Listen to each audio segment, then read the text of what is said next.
no joy in life. I can see that. Coming at you live from Coppel Chevrolet GMC Studios in the heart of Lincoln, America. Why are you yelling at me? Whatever, make me a bicycle, clown! On 93.7 The Ticket and theticketfm.com. Connor Happer. You might want to look away for this. Mike Schaefer. My boy's wicked smart. This is Happer and Schaefer. Good morning, welcome in. Happy Thursday. This is Happer and Schaefer here on 93.7 The Ticket and theticketfm.com. Connor Happer, Mike Schaefer with you. We were up late last night watching the fantastic baseball game between the two baseball franchises that we care about. Yeah. I regret that decision, but I watch them every night. Most every night, anyway. Yeah, I've been kind of in and out on it. I always know what their score is and what's going on in the game, but I haven't always put in the time. It's a mad team. Yeah, I don't particularly enjoy this version of the Cleveland team because none of their pitchers are the pitchers that I want to see for the most part. Yeah. They have a couple hitters that are good, obviously Jose Ramirez, but then after that, it's just like there's just a whole bunch of like I don't know, guys man. Yu Chang looks like an all-star to me. I don't want to see play next year. So part of it is that if I am watching, I'm almost rooting against the players like Oscar Mercado and Bradley Zimmer because I don't want them to do well enough that they get another opportunity next year. Yeah. Because they're terrible. They're bad. Like they are bad players. One of them got picked off on second in the ninth inning. Yeah. And the other one in his first at bat reaches first base. The ball gets away, decides he's going to take off to second, and basically gets hung out to dry. Like they got picked off twice. I told you in a text that should be an automatic loss. Oh, I tend to. If a Major League Baseball team gets picked off twice in the same game, you just stop the game and it's over. Now, how would that even out if if one team gets picked off twice and the other team left the bases loaded with nobody out in the 10th inning in a game that was tied? That's just what the Royals do, though. I know. I mean, I texted you at the beginning of the inning. I was like, we're not scoring here. I have the receipts. There is just no way. I have the receipts. I know that those texts exist. Well, because it's funny because it's like Salvador Perez came up and he'd been bad. Like his at bats had been bad. Yeah. He's a wild free swinger. I was like, okay, well here comes a grand slam. I can already hear Jake telling me how he's the greatest hitter in the history of baseball. Right. Like I'm just prepared for this. Well, when he's Thursday bad, morning. he's bad. He's bad. Well, he had a couple swings last night. Like the ball was in the glove. I know. Yeah. It's like, whoa. He needs a day off. Maybe. Maybe. I wouldn't mind if that's I think there's no worse feeling, and Nebraska fans can relate to this. There is no worse. No, we're good. We'll take a call in a second. There's no worse feeling than when you go into a game or an inning or a specific part of a game where it's like, we have a chance here, but I know just as well as anybody else that this ain't happening today. Nebraska, tied in the fourth quarter or something like that. It's just like, you know what? I don't think so. They'd have to do something completely different than what they always do.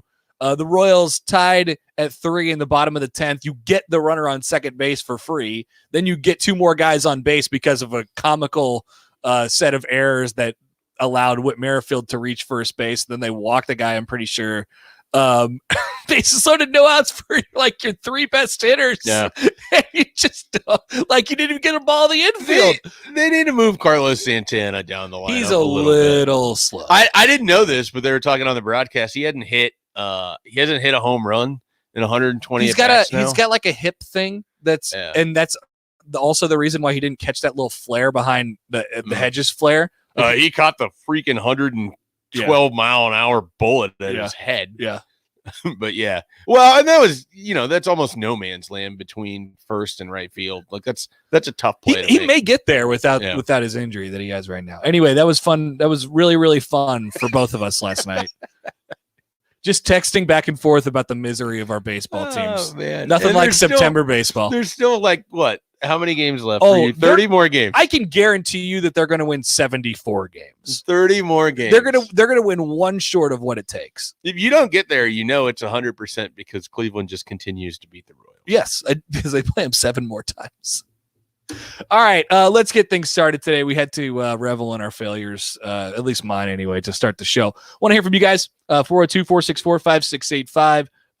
Just a reminder, it's Thursday, so we'll have our fun little variety hour, as we call it, with the text bag at the top of the 9 o'clock hour. Sauter will join to talk about last week in high school football and preview this week. Also, maybe the end of Isaac Trout, ? Yeah, we got to find a new question mark. So we'll get there with Sauter in the 9 o'clock hour. Let's take a phone call to start the show. We got Mike on the line. Good morning, Mike. Morning, guys. How you doing? Pretty good. Hey, just want to ask your opinion. And, of all the coaches Nebraska has fired since Osborne, I got to thinking about it. It almost seems like they fall into two classes. Okay. Where you talk about Solich and Pelini, when they were fired, even if you wanted them gone, you didn't feel good about it. It wasn't, oh, thank God it's over. You just felt, glad we were moving on, but not happy about it. With Riley and with Callahan, like Callahan fell apart in 2007, and then you got Steve Peterson, who was highly unpopular, attached to him. Those two guys, it was like the proverbial beating your head with a hammer. It just feels good when you stop. You just were so happy to get rid of those two guys.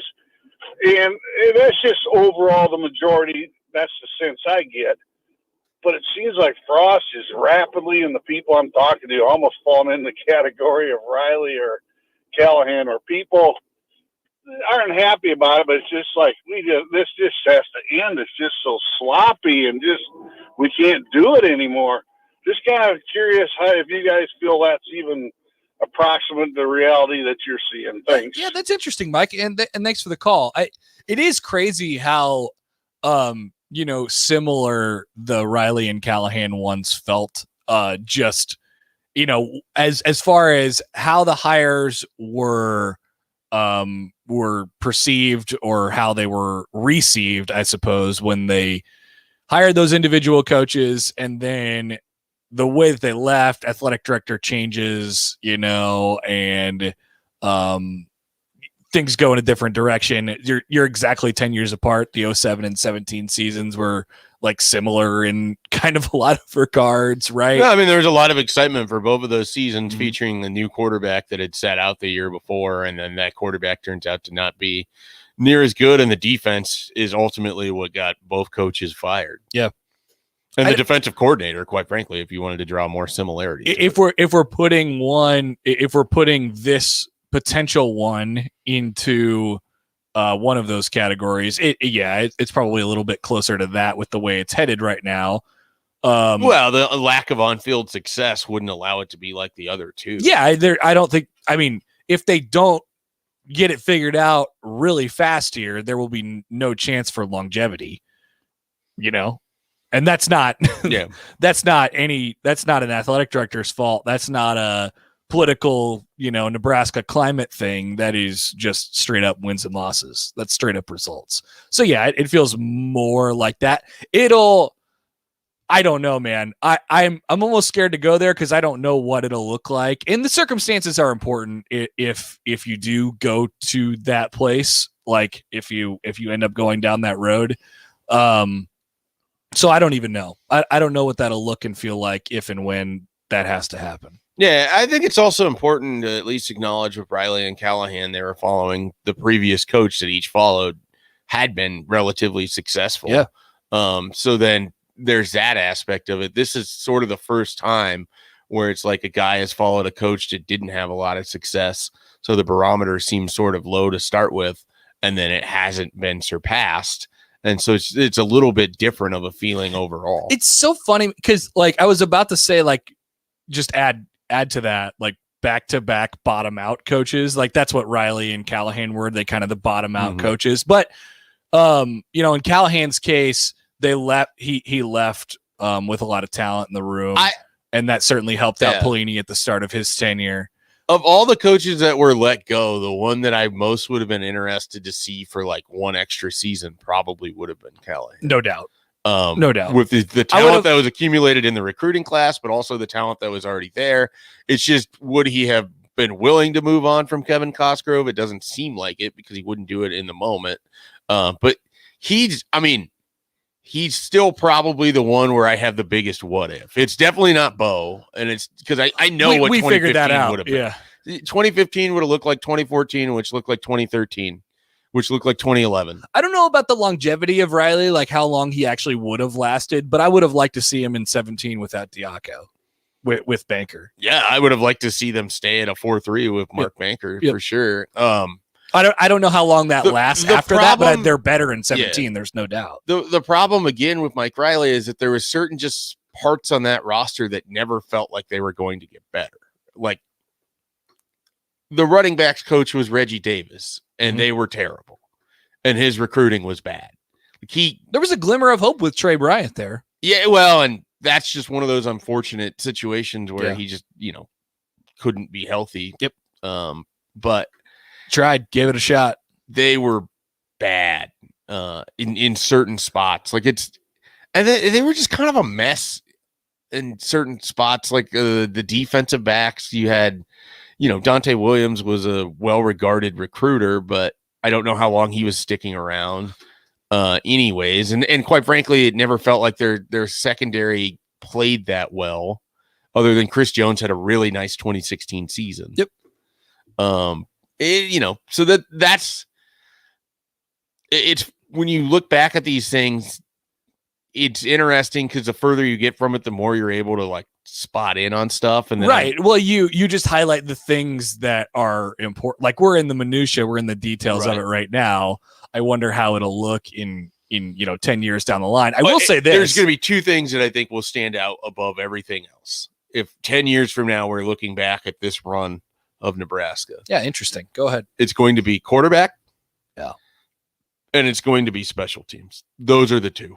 I mean, because they've on one end with quarterback, it's fluctuated both high, like flew near the sun in 2018, in terms of like, this has the potential to be everything you've ever dreamed of. Mm-hmm. And then certainly has not been that going forward. And then special teams has just been an abject disaster, like disaster.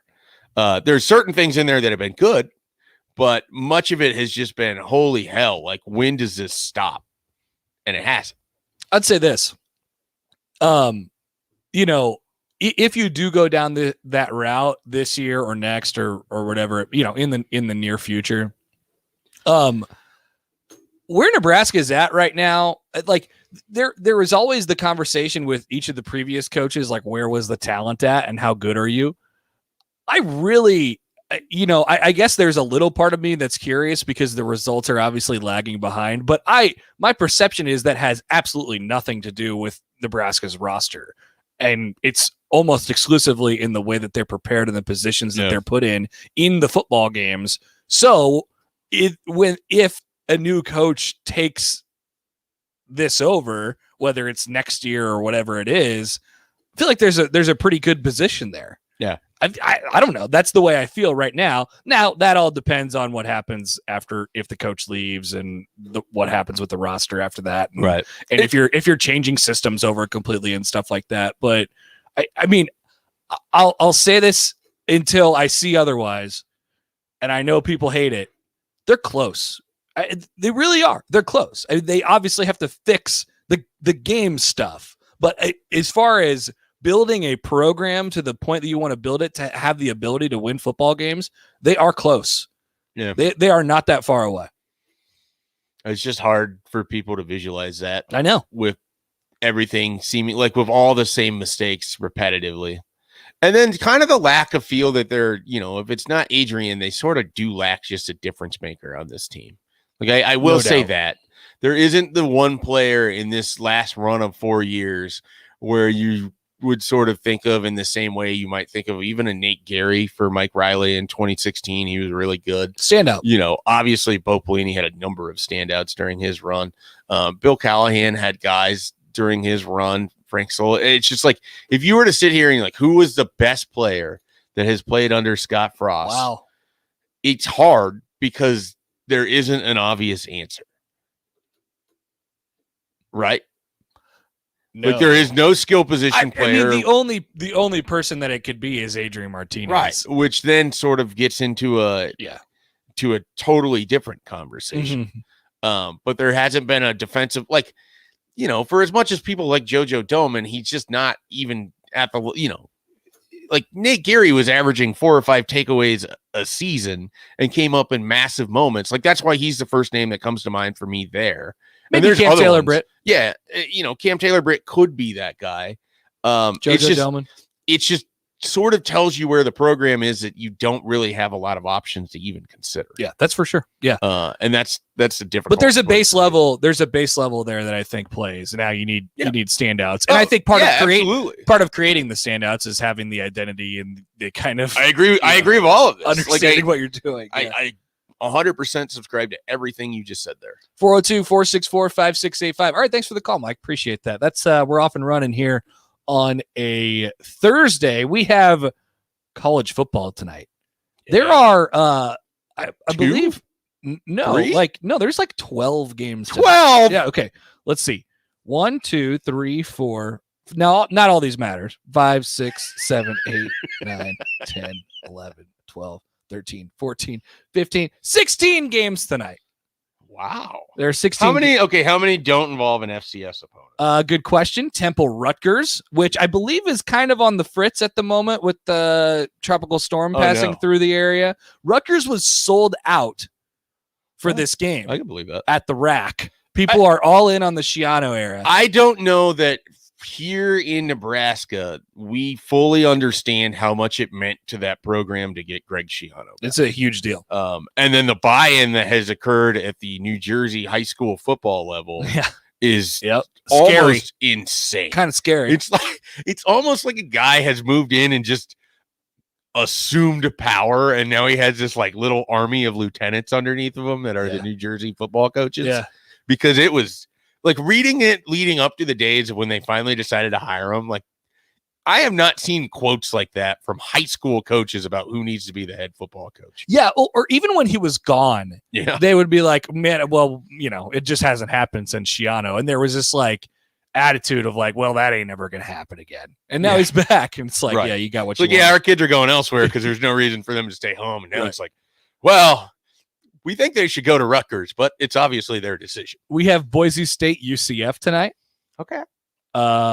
We have. Okay, let's do this. What's your level of interest in watching these? Because you don't have a football game tonight, so you can go home. That's true. And watch games. Well, so the Minnesota Ohio State. Let's take a break and do it after this. Yeah, let's do that. We'll come back. We'll talk about the slate in college football tonight as we begin. I believe there was a game last night, but I think we're going to go Thursday, Friday, Saturday, Sunday, Monday, all with college football. And then last night, if you were watching like that UAB game, if you're some sort of sicko, I didn't even know they played. Yeah, no, they played. We'll talk about that next. Follow Connor and Mike on Twitter at Connor Happer, at Mike J. Schaefer. You're listening to Happer and Schaefer. It's Supreme Spa and Pool's huge Labor Day sale. Save now, save big. Above ground pools from $29.99. Stealth, the world's strongest semi-in-ground pool with a lifetime transferable warranty from $69.99. Book now. In-ground pool packages from $29.99. Installed this year. Cash and carry spas from $39.99. Ready for immediate pickup with a free water care kit. Labor Day sale savings at Supreme Spa and Pool.com. When the clock strikes 0 after every Nebraska football game, there's only one place to go for instant coverage. Tune in for the Husker After Party postgame show on 93.7 The Ticket. Each game, win or lose. Call in with all your takes or text the show at 464-5685 and hear quotes from the team and coaches too. It's the Husker After Party postgame show, sponsored by Southeast Community College and N Street Drive-In. Now that Ken Richards has purchased Broker's Agency, he and his professional staff will continue to provide their clients with the same excellent service under the Broker's Insurance Agency name. Broker's Insurance Agency works with more than 15 companies to help find the best policy for you to avoid any long hassles. Also, if you're looking to get into the insurance business as an independent agent, they have the formula to make that process smooth and successful. Call Ken with Broker's Insurance Agency today at 402-420-5353 or visit brokersinsurancene.com. Action Plumbing, Heating, Air, and Electric is your go-to service call in Lincoln and Southeast Nebraska for expertise, convenience, and reliability. As your home and business needs expand, so do the services Action can deliver. Now positioned as Southeast Nebraska's premier installer of charging stations for electronic vehicles, they're always committed to a job done right. Give them a call or visit their website at actionlincoln.com. Action, your proud sponsor of the Ticket Postgame Show. At MD Pain, we know chronic pain is a problem.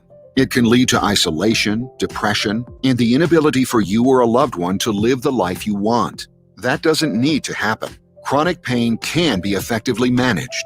The doctors of MD Pain wrote the book on effective, ethical pain management. Get actual solutions with the most up-to-date, clinically proven treatment options available.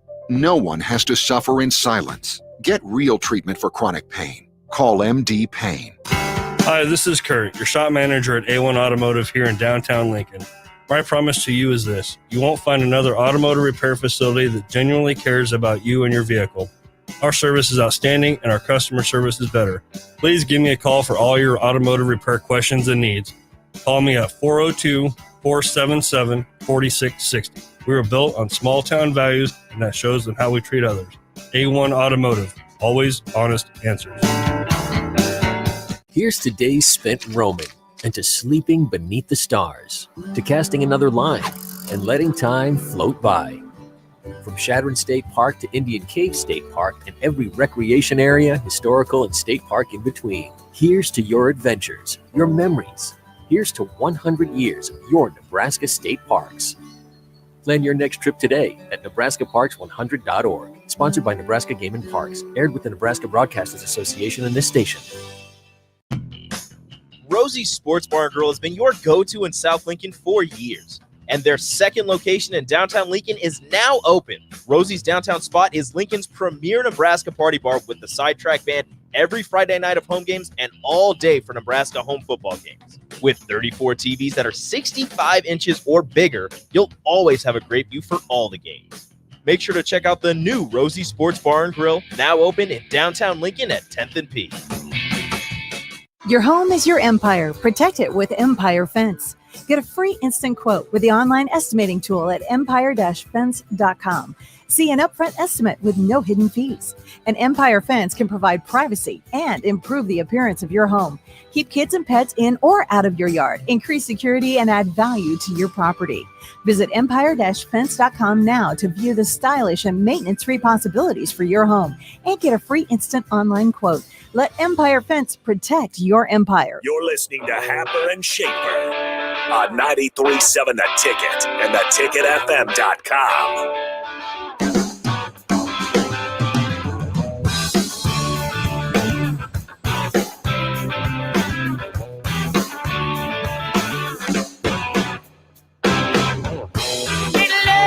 All right, welcome back. More of Happer and Schaefer here on 93.7 The Ticket and theticketfm.com. All right, so let's go through some of the games tonight. We have a bunch of them. So what are we going to do? We're going to rate these games on watchability? Yeah. Or my personal interest? Watchability, because I think both of those are the same thing, right? Like general watchability or personal watchability? Well, your personal watchability. Okay, let's do that. Because you can't speak for Are we going through all of them? Might as well. That would be funny, because there are going to be some that are zero.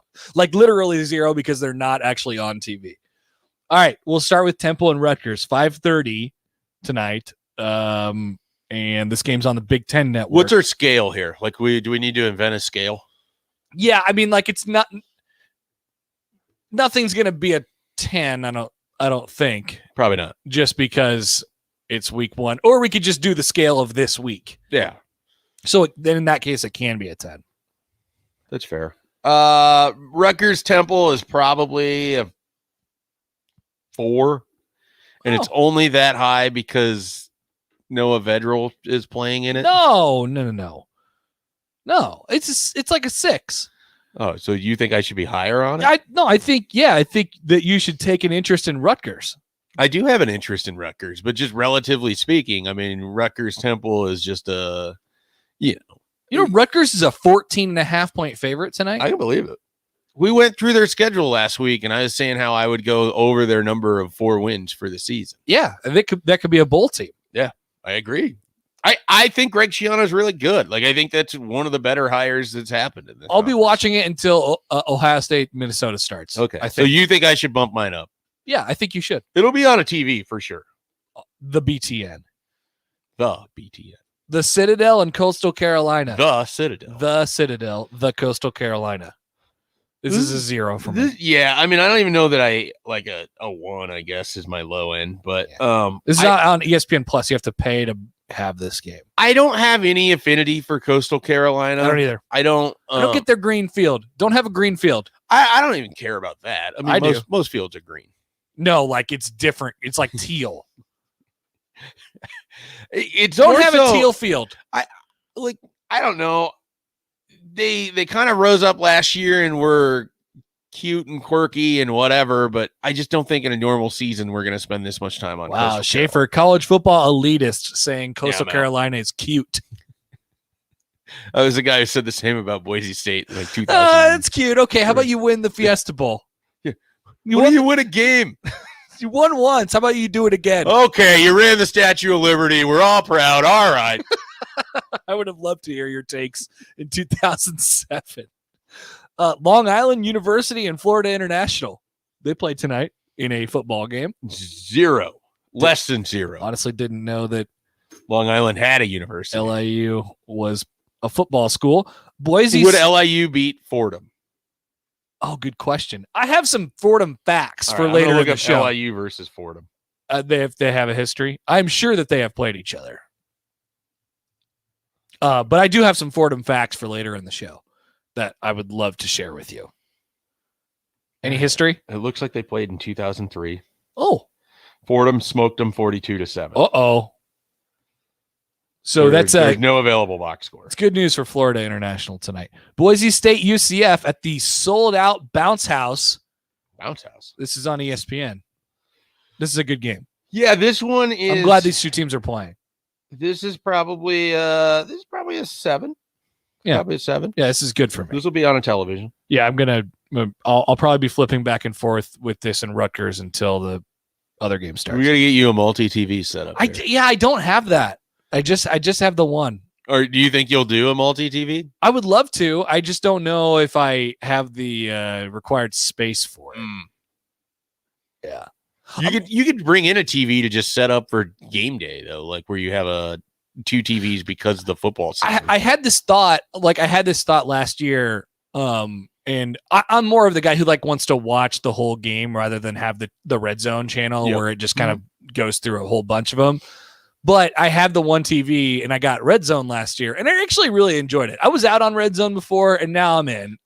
So I think I was 100% where you were before. Yeah. I have like the multi TV set up, so I haven't really done red zone because I'd rather just have the game up. Yeah. And then especially because I have a team that I really care about in the NFL, then much like you with the Royals, even if they're 3-12, I'm still watching that. They'll be on. Yeah. I still want them to win. I might be doing something else, but they'll be on the TV. That's for sure. So that'll be fun tonight. Boise and UCF, the Gus Malzahn era underway. Also, Boise got a new coach too because they lost their guy to Auburn. Yeah, I asked Brunts if he knew the name, and we had to look it up, and then it felt like a fake name. And now I need to know. It just didn't sound like someone that was a football coach. Please tell me. Andy Avalos. Oh, he was the Oregon defensive coordinator. He was the Oregon defensive coordinator. Andy Avalos. Avalos. Yep. Yeah, I know nothing about him. It felt like he just said a fake name, so I made him show it to me on his phone. Add on guys named Andy. I don't assume guys named Andy become football coaches. What does their names have to be? Greg? Yeah, it's just not a football coach name. Okay, fair. Western Illinois, Ball State. And Andy Reid. I was trying to think of okay, who's an Andy that actually coaches? Yeah. First one I come up with is a Super Bowl champion. One of the best regarded coaches. as one of the best NFL coaches. All right, I'll sit down now. Western Illinois, Ball State is a game. That's a game I will not be watching. Wagner, Buffalo. Will not watch. Oh, not for the Buffalo? Buffalo's 43.5-point favorites tonight. You threw it on the stream TV. I don't know that I care. Buffalo. We got to see what. No, there's other games I'd rather have on. Utah State, Weber State. That is not one of those games. South Florida, It's Utah, not Utah State. I'm sorry. Utah, Weber State. Sorry. South Florida, North Carolina State. I will have this game probably on television. I won't. I'm not disinterested, but I won't have it on. So this is like a 2, maybe. This is basically, it's either this or I guess Rutgers for that third TV. So, because 1 would be Boise State, UCF, 2 would be Ohio State, Minnesota, or what? I'm not ranking them, but I'm just saying that's where. And then the third TV is going to be a fight between Rutgers, Temple, which is where I'll start with it, and then maybe North Carolina State, South Florida. How about? Oh no, I don't know. Do I get the ACC network? Does anyone get the ACC network? I don't think so. Yeah, probably not going to be able to watch that. I also don't get ESPNU, so this would be a problem. But I'm not disinterested in this one. East Carolina, Appalachian State. This could be an interesting game. The Appalachian State win over Michigan was like a year, was yesterday 7 years ago or whatever. And more than 7? It was more than 7. No, it had to be like 2007 season, right? Yeah. So if it's 14 years ago. But no, it was some date in history thing that popped up. Why I remember thinking that that was. Why is that always the one that people go to? It's the first real top 25 FCS win that I can remember in my life. And now it's happened a lot. Maybe not top 25, but like Power 5 programs have lost to FCS way more this decade. No one talks about Iowa losing to North Dakota State. That happened. Yeah. Nebraska almost did it to McNeese State. That's right. I can't think. North Dakota State's knocked off a few. I mean, a bunch of teams have beaten Kansas, but I don't know that we count that. K-State, I think North Dakota State beat K-State. Did they? I want to say they're close. I'm going to look this up. North Dakota State wins over FBS. The game that I'm super sad that we missed last year was North Dakota State, Oregon. I would have loved to see that. North Dakota State has won 6 straight games against FBS teams since 2010. The streak started with a 6-3 win at Kansas in 2010. They beat Minnesota 37-24 in 2011, Colorado State 22-7 in 2012, Kansas State 24-21, Iowa State 34-14, Iowa, who was number 13 at the time, 23-21 in 2016. Oh, wow. And Iowa was coming off of their almost undefeated season. Yeah. I imagine the streak is now dead, but this was written in this was written in May of 2021 because they didn't play that Oregon game. Yeah. So it's and still active. People just haven't scheduled them. Do they have any this year? I do not know. NDSU schedule. Let's look it up. They got to get that Oregon game back on the schedule. Back on they got nobody. Sad. UC Davis, Tulsa. Pass. I'm not even giving you a number. Ohio State, Minnesota. I'm locked in. It's an 8. Bowling Green, Tennessee is a game. This is one of those where it's like. This is all tonight, by the way. This is. I distinctly remember being out in like LA and Tennessee was playing another MAC school and almost gonna lose or whatever it was. Like this. This is a 35-point favorite here, but let's not completely discount the fact for Tennessee to completely Tennessee things. Well, they have some questions. Josh Heupel's their coach. Joe Milton is their starting quarterback. Good God. Joe Milton, Michigan's Joe Milton is their starting quarterback. You were a Joe Milton guy. I was very high on Joe Milton 1 year ago today. The schedule drops hard once you hit the 7 o'clock hour. Like none of these remaining games are good. Oh, well, we'll see. UT Martin, Western Kentucky. Not good. Houston Baptist, New Mexico. Definitely not good. New Mexico plays in a stadium called Dream Style Stadium. Sounds right. Sure. Congratulations to them. And these are the Michael Brunt specials. Eastern Washington, UNLV. Which is not on television. The Emmett special. Maybe we'll get a call. Maybe we'll call Emmett. Yeah. And see if he's going to the game tonight. UNLV is only a 1-point favorite over Eastern Washington, who also has several wins over Mike Leach coached Washington State. Yes. Which Washington State would lose their first game, win 9 in a row, then lose the Apple. That was they got Frost quarterback when he was the OC at Oregon in 2015. Adams. Yeah, he came from Eastern Washington. Right? Adams, right? I can't think of the. Well, no, I'm gonna check it out. Well, the guy that Nebraska beat in 2016 was from there. Was Dakota something? Dakota Prukop? Yeah. No. Vernon Adams? Those are names. Yeah. He was the guy from Eastern Washington. I'm pretty sure.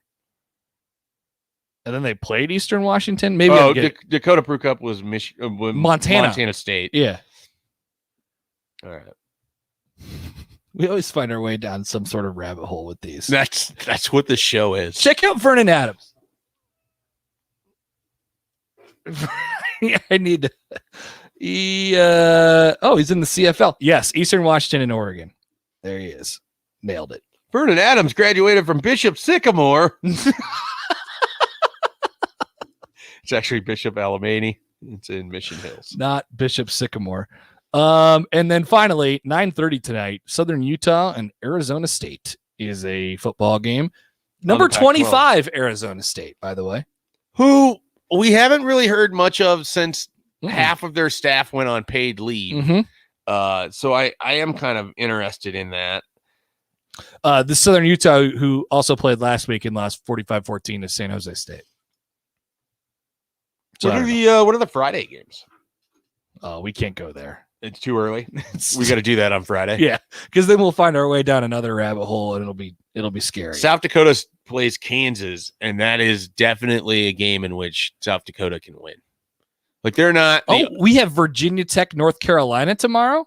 Yep, it could be the. We end have of the Michigan State, Northwestern tomorrow. Yeah, Friday looks to have some decent games. Wow. South Dakota State's going to play Colorado State football. Ralphie's going to be in Ralphie 6. Ralphie 6, the young pup. Oh, the Northwestern Michigan State game is tomorrow. Yeah. You'll have to figure out how to get that on your computer while you're out at Seacrest. Yeah. I'm thinking about mounting a TV in there since I basically live there. You might as well. On Fridays in the fall, yeah. I don't know why they wouldn't let you. All right, we'll take a break. More up next. More of Happer and Schaefer is coming your way on 93.7 The Ticket and theticketfm.com.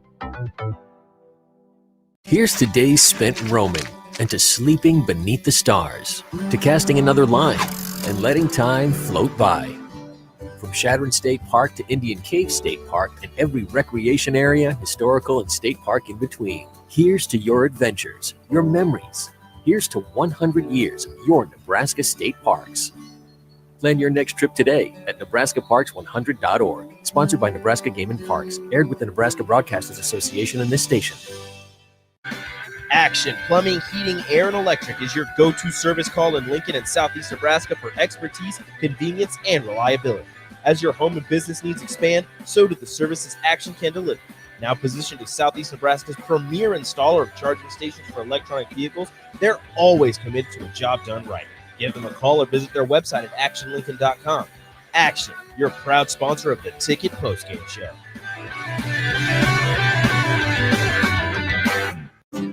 Now that Ken Richards has purchased Broker's Agency, he and his professional staff will continue to provide their clients with the same excellent service under the Broker's Insurance Agency name. Broker's Insurance Agency works with more than 15 companies to help find the best policy for you to avoid any long hassles. Also, if you're looking to get into the insurance business as an independent agent, they have the formula to make that process smooth and successful. Call Ken with Broker's Insurance Agency today at 402-420-5353 or visit brokersinsuranceNE.com.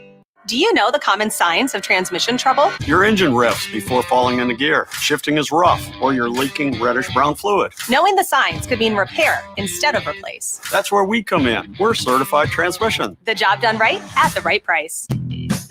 Rosie's Sports Bar and Grill has been your go-to in South Lincoln for years. And their second location in downtown Lincoln is now open. Rosie's downtown spot is Lincoln's premier Nebraska party bar with the Sidetrack Band every Friday night of home games and all day for Nebraska home football games. With 34 TVs that are 65 inches or bigger, you'll always have a great view for all the games.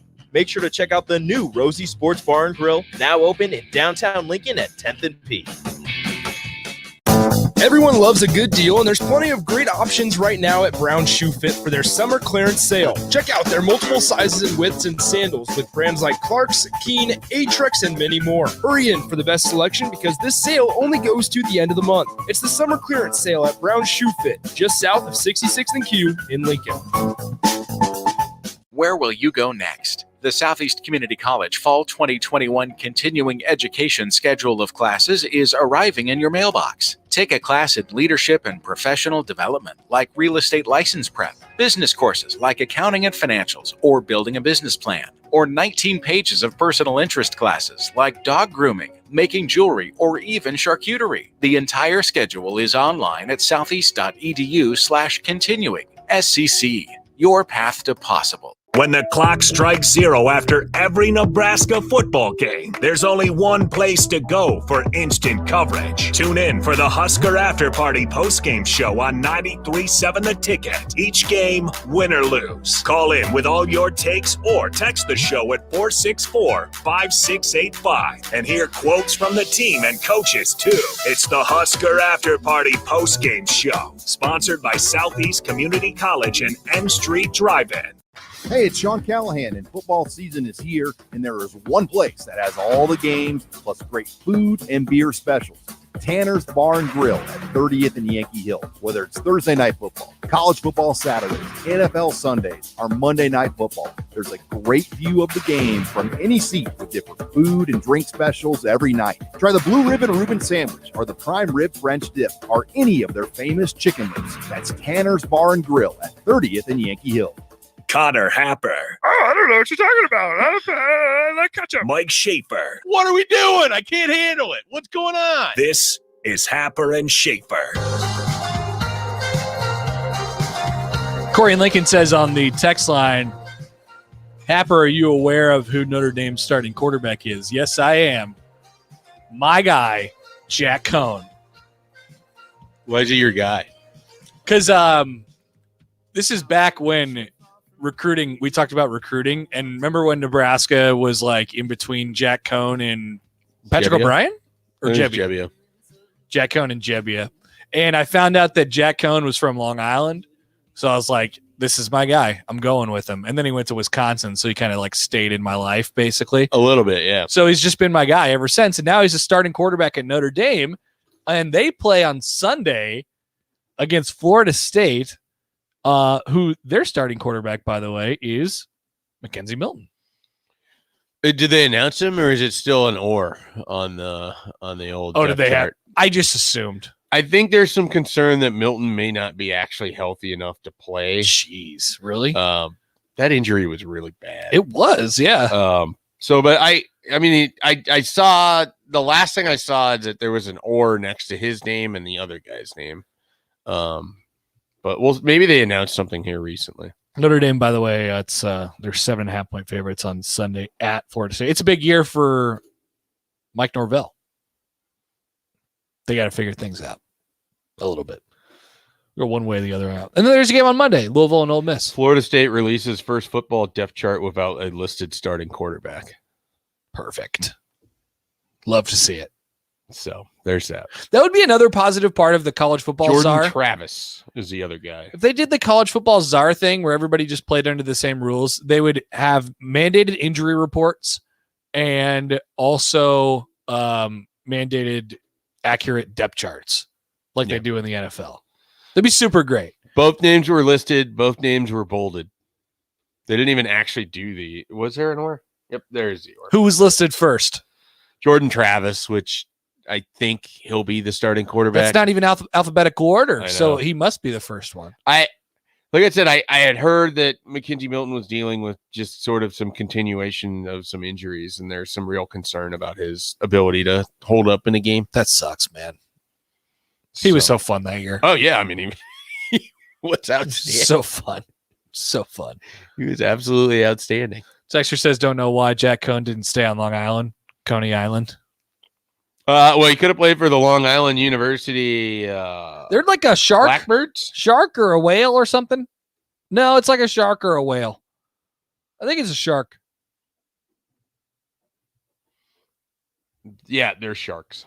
LIU Sharks. LIU Sharks. Those are my guys. Yeah, he should have went there. He would have been a stud. Jack Cohn would have been a stud there. All right. They have a whole university system, and they have a Brooklyn, Long Island, and that is confusing. LIU Brooklyn. Yeah. Which Brooklyn is on Long Island, technically. Is it? It is. Schaefer. No, I believe you. This is the same thing that happens with the Bay Area. That the geography of it is always confusing to what my brain thinks that it actually is. Brooklyn is the start of Long Island. It is the southern, southwestern, I guess, most point of Long Island. Yes. Fascinating. This is the rabbit hole segment. I am. I might be gone for the rest. I'm just here in the maps. What else do you want to know? Looking at stuff. Do you know the boroughs? Well, yeah, that's like the Bronx. Uh-huh. That's Manhattan. Yeah. Brooklyn's a borough. That is. Is Staten Island a borough? It is. One more. Maybe Staten Island's what I get confused with Long Island. Staten Island is its own thing. That's where they send their garbage. Nope. Yes. You can't even get there. You have to take a ferry. Oh, no. Well, no, I mean, you can get there because you take the ferry. Yeah, but you don't want to go on the ferry. I've taken the ferry twice. The Staten Island ferry? Yeah. Yikes. We did it in lieu of not wanting to go to the Statue of Liberty because you get to see it as you go by. Yeah, but you don't get that close on the Staten Island. I don't need to get that close. The Statue of Liberty is one of the more. That's a terrible decision. The Statue of Liberty is one of the more underwhelming. So you took a worse ferry to a worse place so you could just see the Statue of Liberty from further away. Basically, yeah. For cheaper. Because no one wanted to go to Ellis Island and lose an entire day. Well, you don't lose an entire day. It's just an hour or two. It's really long. Really long. But then you're on Staten Island for the day. You're not there for the day. You just take the ferry and then you get back on and you ride it back. It was great. Interesting choice. Interesting decision. You're missing a fifth borough, by the way. So the Bronx. Yes. Manhattan, Yes. Brooklyn, Staten Island. Yes. I don't know. I got nothing. Queens. Oh, that was stupid. Failure. Yeah, I am just, this is terrible geography knowledge for me. Texter asked, which high school games are you doing this week? I looked on the website. It's not listed. I got to update that schedule. That's my bad. We're doing Southwest, Southeast. Just one game this week. Tomorrow night, 8 o'clock at Seacrest Field. I'll have my TV mounted on the wall by then. Hopefully, in theory. Should we take a phone call here before we get to the text bag? Let's do it. Why don't we? It's Corey. Hi, Corey. Hey, what's up? I've taken the Staten Island ferry for the exact purpose of seeing the Statue of Liberty as well. Bad call. Bad call, though. No, great call. I Everyone agree. was happy with it. I loved it. I would recommend it to anybody. You get totally close enough. You get a great view of Manhattan on the way back. It's free of charge. Okay, you're not dropping like $50 on a Statue of Liberty tour. Yep. And on top of that, while I was waiting in line for the ferry to show up, walked over to one of the kiosks, picked myself up Budweiser Tall Boy, drank it on the ferry ride. That is fantastic. nice. That is nice. Some of those ferries have like bars on them too. Yeah, that is kind of nice. You It was like a floating bar. Yeah, that's what I did. I took one this past summer from Connecticut down to Long Island, and it's about an hour and a half. They had a bar downstairs, got a couple of drinks. It was fantastic. Lovely. Drinking on boats is amongst the Very top fun. drinkings. Yeah. Yeah. The top drinkings. Yes. Very good. Thanks for the call, Corey. We will, although I disagree with your decision, we will take a break. It's time for the text bag. Send us a text 402-464-5685 on the Starter Heyman text line, 402-464-5685. We got about 20 minutes, and we'll get to them all next on Happer and Schaefer. You're listening to Happer and Schaefer on 93.7 The Ticket and theticketfm.com. 93.7 The Ticket, Fox, KFXL weather. Sponsored by John Henry's Plumbing, Heating, and Air Conditioning. Partly cloudy skies expected for much of the day with a high temp of around 83. We will see a chance of scattered thunderstorms by this afternoon. A better chance of storms will move in this evening into tonight with a low down to around 67. Maybe some lingering showers and storms tomorrow morning, then clearing with a high of 79. I'm meteorologist Tim Wright for 93.7 The Ticket and theticketfm.com. Where will you go next? The Southeast Community College Fall 2021 Continuing Education schedule of classes is arriving in your mailbox. Take a class in leadership and professional development, like real estate license prep, business courses like accounting and financials, or building a business plan, or 19 pages of personal interest classes like dog grooming, making jewelry, or even charcuterie. The entire schedule is online at southeast.edu/continuing. SCC. Your path to possible. Now that Ken Richards has purchased Broker's Agency, he and his professional staff will continue to provide their clients with the same excellent service under the Broker's Insurance Agency name. Broker's Insurance Agency works with more than 15 companies to help find the best policy for you to avoid any long hassles. Also, if you're looking to get into the insurance business as an independent agent, they have the formula to make that process smooth and successful. Call Ken with Broker's Insurance Agency today at 402-420-5353 or visit brokersinsuranceNE.com. Hey, it's Sean Callahan, and football season is here, and there is one place that has all the games, plus great food and beer specials. Tanner's Bar and Grill at 30th and Yankee Hill. Whether it's Thursday night football, college football Saturdays, NFL Sundays, or Monday night football, there's a great view of the game from any seat with different food and drink specials every night. Try the Blue Ribbon Reuben sandwich or the Prime Rib French dip or any of their famous chicken wings. That's Tanner's Bar and Grill at 30th and Yankee Hill. We're in this together, and we will get through this together. The vaccines are tested effective and needed. Welcome to the clinic with Charm. Get your COVID-19 vaccine so we can do this. And this. And this. We are now boarding flight. Together again, because we got through it together. This message sponsored by the Helmsley Charitable Trust, aired with the Nebraska Broadcasters Association and this station.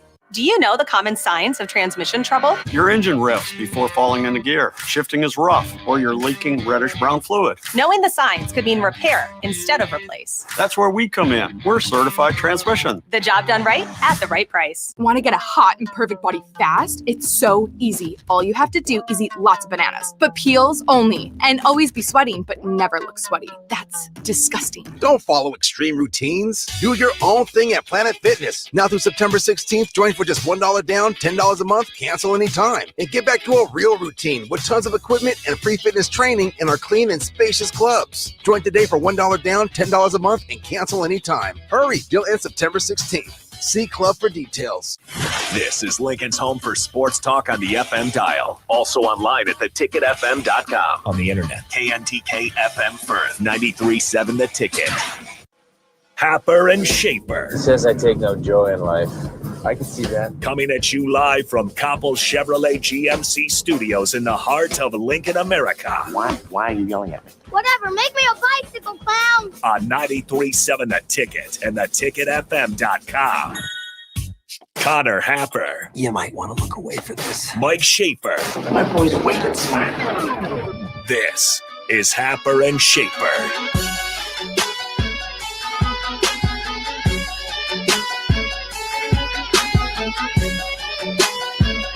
Welcome back in hour number 2 of Happer and Schaefer here on 93.7 The Ticket and theticketfm.com. Connor Happer, Mike Schaefer with you. It is Thursday. It's 9 o'clock. It's time for the variety hour, as we're calling it. So, with that being said, it's time for you guys to hit us up on the Starter Hammond text line, 402-464-5685. We're gonna do the text bag, which is always fun. We've got really good content out of the last couple weeks.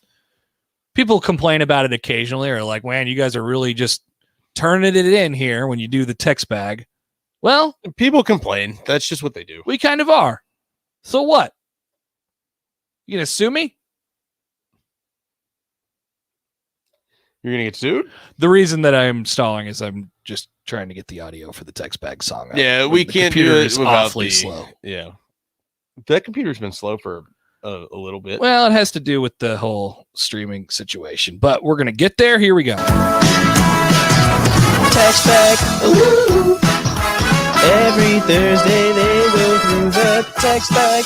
Ooh. All right. It is time. By the way, I just saw this. Rutgers Temple is moving to Saturday. So the storm did get in the way. So no Rutgers Temple tonight. That was supposed to be the first game. Dang. And that was like a 6 on my watchability scale. Very, very sad. All right, let's do this thing. Once again, 402-464-5685. Don asked this. What will happen first at the ticket? Office Puppy or return of 3BL? Return of 3BL. I don't think either of them are happening, but yeah, we might pop back in for an episode at some point. I don't know how an Office Puppy would work. It just wouldn't. Nobody would take care of it. It would die.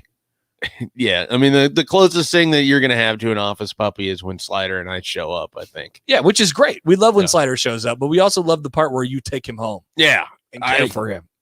I like the part where I leave him and I come here and he stays there.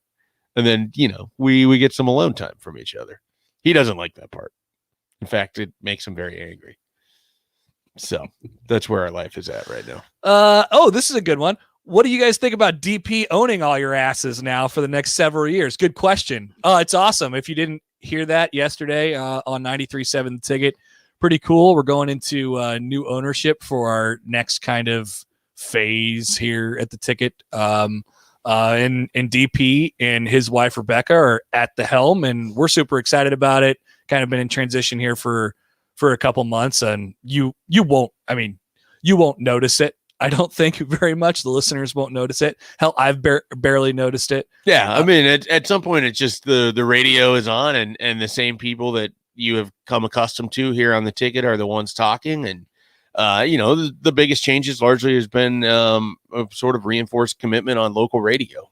People can get which is good. 6 to no 8. Thumbs down, only thumbs up for that hobby. So I think it's great. I mean, I have enjoyed my time in getting to know DP and was really excited when he'd informed us that he was going down this road. And, I appreciate the opportunity that he's afforded me with kind of having some more time and working with Happer again and doing a little bit different of a show, which I have really enjoyed. This has been good so far. Yeah. We're what? This is our 14th third week. show? Yeah. 14th. Show 14. This is as long as I've ever had a show with anybody. This is the most shows I've gone in a row without needing to tape. Yeah. Wow. 2 records going on at once. Should I watch the game Saturday or golf? Game. Okay. Hold on. Game. Let me make the case for golf. There's no case, but yes. It is going to be lovely on Saturday. Sure. And as I've been told, I have not experienced this in my life, but during a Husker game is maybe the best time to golf. You get your pick of courses. You get your pick of tee times. It's empty. You get the beer cart girl will come around like 7 or 8 times, because there's nobody else out there or there's fewer people out there. That's the case for golf. But for all of our sakes, watch the game. Yeah, well, I mean, just think of it like this. There's only 11 more football games on the schedule. Right, Schaefer. So I think in terms of scarcity, we should not forget about that. You always should opt for what you have less of a chance of. Even if it's going to make you mad and you have to watch Nebraska football, I understand. But it only happens 12 times. We saw last year that there's always the potential in which football does not happen. And so because of that, I think that you should watch the game instead of golf. And if you want to do both, you could get up really early and try to get the golf in before the game.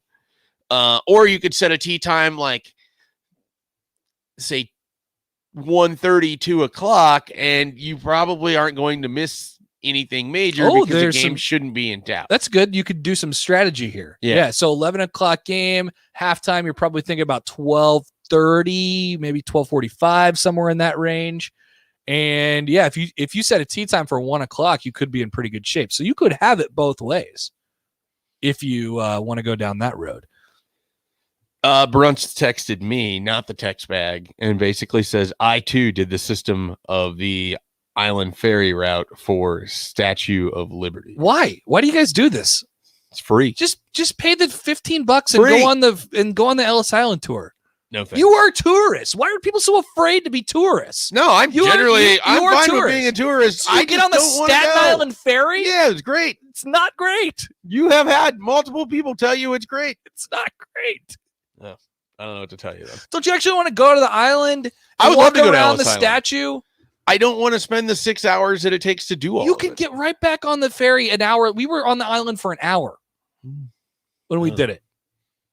I went. I was with a local. He knew what he was doing. I was good with it. Eat lunch, go up there, do a walk around, walk off lunch, come back, and then you're free for the rest of the day. Ride the ferry, see the Statue of Liberty, be completely underwhelmed. I guess to your point, you really get to see New York when you're on the Staten Island Ferry. Maybe not in the way that you like dreamed it up, but you get to see it. You get to smell it too. Yeah. So there's that. Yeah, you get awfully close to Pizza Rat. I'm pretty sure that's where he dwells. Well. Okay. How about this? I don't normally hope for injuries to happen on opposing teams. Oh, no. But is it okay to hope some defensive tackle for Ohio State runs out of bounds and crushes PJ Fleck? Jeez. It's this text bag. I'm going to say no. Yeah, I just don't think that's what you want. Wasn't there a coach that got absolutely crushed here within the last few years? There was some injury on the sideline recently. Well, going way back, Joe Paterno got like hurt. Oh yeah, and he had to use crutches. That's and right. then coach in the put him in the box. Before Hugh Freeze was on a hospital bed in the. What was that? I don't remember. I don't know. What even happened there? I don't know. I couldn't tell you. No, it is not okay to hope that. Yeah. PJ Fleck is definitely annoying. But I will personally be rooting for Minnesota today. Kind of.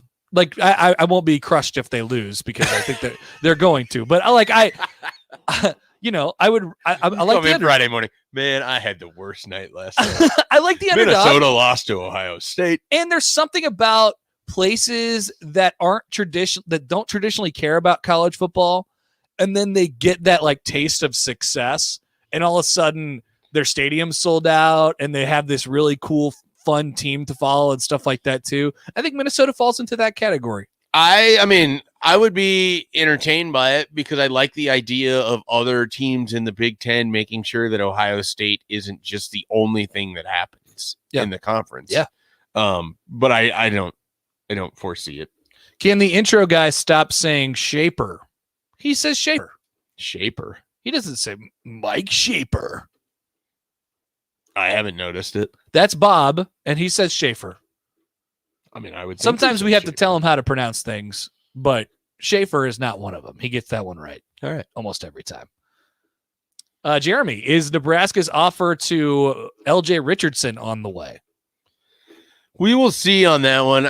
Some of it just sort of depends on what their running back situation is. They don't need to take another running back. You have Ashton Hayes, who had a really nice game himself. But if LJ Richardson continues to just have great success, it's sort of like the Jalen Bradley thing where Nebraska came in with an offer kind of late there. And because it was a guy they just, I think, felt like they needed to make sure that they got, it didn't work out. But I would be at this point more surprised if he does get an offer. I think right now Wyoming's his best opportunity. And I keep waiting for Lance Leipold to recruit the state of Nebraska. He hasn't really shown any interest in that yet. But I would think that, Kansas should certainly be making an offer to LJ Richardson. He is going to be putting up some stats this year. No, at the very least, he's going to be putting up some touchdowns. Spring or fall? Fall. I agree, but don't ask me this question in spring because I might say spring. Interesting. When you're in the spring, you really like the spring? I love the spring because you get the thaw out of winter. You get the fresh new baseball season, March Madness, that whole deal. So the reason I would say fall is just dry. It's just too dry, though. There's a warmth like coming off of summer about fall. Like there's like a moisture about it. You know what I mean? Like when in spring, stick with me. In spring, you're thawing out and everything becomes gray and dry. Yeah. Until it gets greener. Yeah. But it's still like dry. You haven't had the rain. Yeah. I kind of get what you're saying. The problem It's is too that dry. we live in a state in which you can also just like dump 12 inches of snow. That's true. In late March. That's true. Which is not dry and is effectively annoying. The reason I pick fall is that sort of for the same scarcity argument, we really only get like 10 days of actual fall. Which is, it seems to be coming this week, by the way. It would be amazing. We get extended summer for usually much of September, where it's just like, how the hell can it be 97 degrees on September 27th?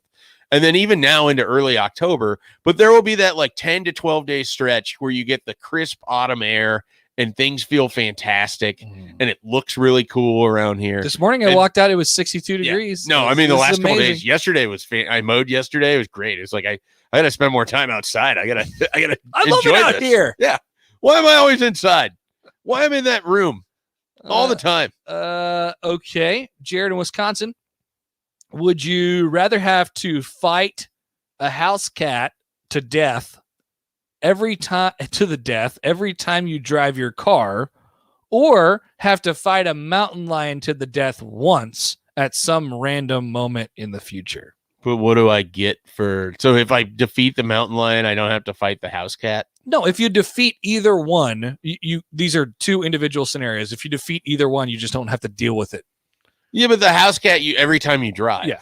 So I guess, deal with it for the rest of the day. I guess the mountain lion, because I don't want to have to kill a house cat every time I have to go to the store for something. Yeah, but I mean, you're gonna die. Well, so it goes. You're not gonna die if you find a house cat in your car. What are you gonna do with all these house cats? Like, you're just gonna bury them in your lawn? You'll figure out a system. PETA is gonna be picketing the hell out of you, and they'll probably kill you on top of it. It'll be very annoying, but I just think if I tried to fight a mountain lion to the death, I would be the one having the death. Yeah, maybe. No. They didn't say you couldn't shoot the mountain lion. But you don't know when it's coming. It's random. It was not listed as hand-to-paw combat. But you don't know when it's coming. It's random. All right. So it's like in Red Dead when you're just minding your own business. And a bear attacks you, yeah. Yeah. I'm still going mountain lion. You're more likely to have just a shotgun on you in Red Dead Redemption, though, than you are currently. No doubt. Yeah. You can carry a lot of stuff in that game. Always impressive. If like lots of cans of beans. Yeah. Like, who has that much space in their trench coat or their duster? I always love the idea on that game where like you're down on health and you just eat like 8 cans of beans and then you're back. What? I have tuberculosis? Beans. I don't know why, but for some reason, someone eating cans of beans just makes me think of the movie Dennis the Menace. Which I think it was like Daniel Stern was just the homeless guy eating beans. Yeah. Yep. Yeah. Classic. If Adrian says he wants to come back next year, the text says this: how on earth could you say yes to him? Let me rephrase it. If Adrian says he wants to come back next year, what do you say? I think you got to assess where you're at with the rest of your team. What kind of team you have, what kind of season. I said this over the summer. I just don't see it. Like, I think this year will provide the kind of finality to it that everybody wants. I agree. Either it gets better or it doesn't. And if Adrian wants to play college one more year, he might do it somewhere else. If he doesn't, he'll walk away from college football. If he wants to try his hand at the pros, he'll do that too. I just think there are three other options than coming back to be the Nebraska quarterback next year there are 2 other options than coming back to be the Nebraska quarterback next year that are better for him. Well, I don't. There would have to be like a set of circumstances in which Nebraska does well enough. Adrian doesn't do that well that he would obviously leave. That he would, so it's such a like, you'd have to thread the needle completely perfectly for it to happen. So I just don't view it as a real thing. Do I take my 8-year-old to the game and pay for crappy seats, or drink beer and smoke meats and watch it at home? Well, has your 8-year-old been to a game? I feel like that's an important distinction here. Yeah, the father, whether it's son or daughter thing, is great. Yeah. Go to a Husker football game with your kid. A lot of the games that I went to you when can I drink was young, beer and smoke meat tomorrow or on Sunday. A lot of the games that I went to when I was young were like Pacific and Utah State. Utah State was one of my first Baylor. Games. It wasn't like I got to see great games as a kid, but you still got to go. And that was a fun experience when you're 8 years old. It probably depends on your 8-year-old. Like, can you spend 6 hours with them and not want to throw them in front of a train? I mean, that could be a real question. So, does he like football? Will he sit through the game? Will he need to like have a Nintendo Switch with him? Schaefer's asking for context to get into the stadium. I mean, these are questions I really need answered before I could say. I mean, the simplest solution is to stay home and eat meats or drink beers and smoke meats, and you could do that on Sunday. But yeah, I mean, it's a long weekend. Or Monday. Yep. The smoker is coming out on Monday. I'm going to do my first rack of ribs. We're going to see how that goes. Excellent. What happened to Sir Yacht? He took a job at some comedy thing. I don't know. I didn't care about Sir Yacht when he was at his apex. I certainly don't care about him now. How many bare-handed grown men would it take to beat a 600-pound silverback gorilla in a fight? Bare-handed? Yes. Like they have bare hands? Yeah, no, I understand. I'm now imagining how many people need to be amassed. Let's put it this way. How many New Jersey football coaches with bare hands would fight the gorilla because he impugned the honor of Greg Schiano. Mike Dawson. Well, he could just use his regular hands. Mike Dawson, Greg Schiano, and how many more friends? Yeah. I like you would have to all work together. Otherwise, the gorilla would just pick you off one by one and take care of each of you. And I think you need waves of people. Yeah, I'm thinking like, waves of 20, maybe. Yeah. 40 was the first number that came. And you really have to work together. Well, you have to have like 6 at a time. And then you just kind of like, there's a clock, and then you just do the fireman roll and get out. And the next group rushes in, and and what's the ultimate goal? Like, how do you subdue the gorilla? It's not like he's going to run out of gas after you pin him to the ground. Well, the mountain lion that's chasing you might get in a fight with the gorilla at the same time. Yeah. So yeah, it's possible. Who should Nebraska hire if they fire Frost at the end of the season? I don't know. It's too early. Yeah. How do you answer that? I mean, Scott Frost could still be here next year. People if need the question to, was if. Right. No, I get that. But they need to allow that it's not a done deal. No, it's not time yet. So there's been one game. There will be more games. Power rank with tiers, the toppings / condiments available at Five Guys. Okay. So we need to look this up. I'm thinking just the normal lettuce, onion, tomato, pickle, mushrooms. I mean, mushrooms would be last. Nah, they're all look, Don. I can't because they're all great. Like, just load that baby up, throw everything on there. Don, I just want bacon on it, cheese, God, some sort of aioli, and then I'd be good. Okay, so these are the free toppings. I got the list. Okay. Mayo, lettuce, pickles, tomatoes, grilled onions, grilled mushrooms, ketchup, mustard, relish, onions, jalapeno peppers, green peppers, barbecue sauce, hot sauce, A1 sauce. All of that except for the sauces. Barbecue sauce, A1 sauce. That's all great except for all that stuff. So the last 3 you're just out on? The A1 sauce, the barbecue sauce, and the hot sauce? I could do with or without the jalapenos. And like you only need one or the other, like either grilled mushrooms or normal mushrooms, or grilled onions or normal onions. And well, there's onions and grilled onions are superior to just onions. I disagree. I would rather do like a crunchy raw onion. Pass on a burger. Give me the grilled onions. I'm sorry, we couldn't get into that completely. There's just a lot going on. I wish have milkshakes at Five Guys. If I have the time for that one day, I'll sit aside and I haven't had Five Guys in probably 6 years now. Yeah, it's been a while. I don't think of it as a real option. Not that it isn't a real option. I just don't think of it. Would you rather work in shipping or receiving? Shout out. There was this bit on like the last couple months of the text bag when we did the show in the afternoon, and it was like shout out to the shipping or the receiving department at whatever some company in like Kansas, and it somehow got in there every single time. So every week we were just shouting out the receiving department at this company. So would you rather work in shipping or receiving? Probably shipping. Definitely. I'm more of a shipper. Yeah. I've often wondered if I shouldn't just take one of those holiday gigs that they advertise at places like FedEx or UPS. Yeah. And just, you get up at like 4 a.m. and makes good money. Really good money. And they need people to do it too. Right. 93.7, the can of beans. We were talking about beans earlier.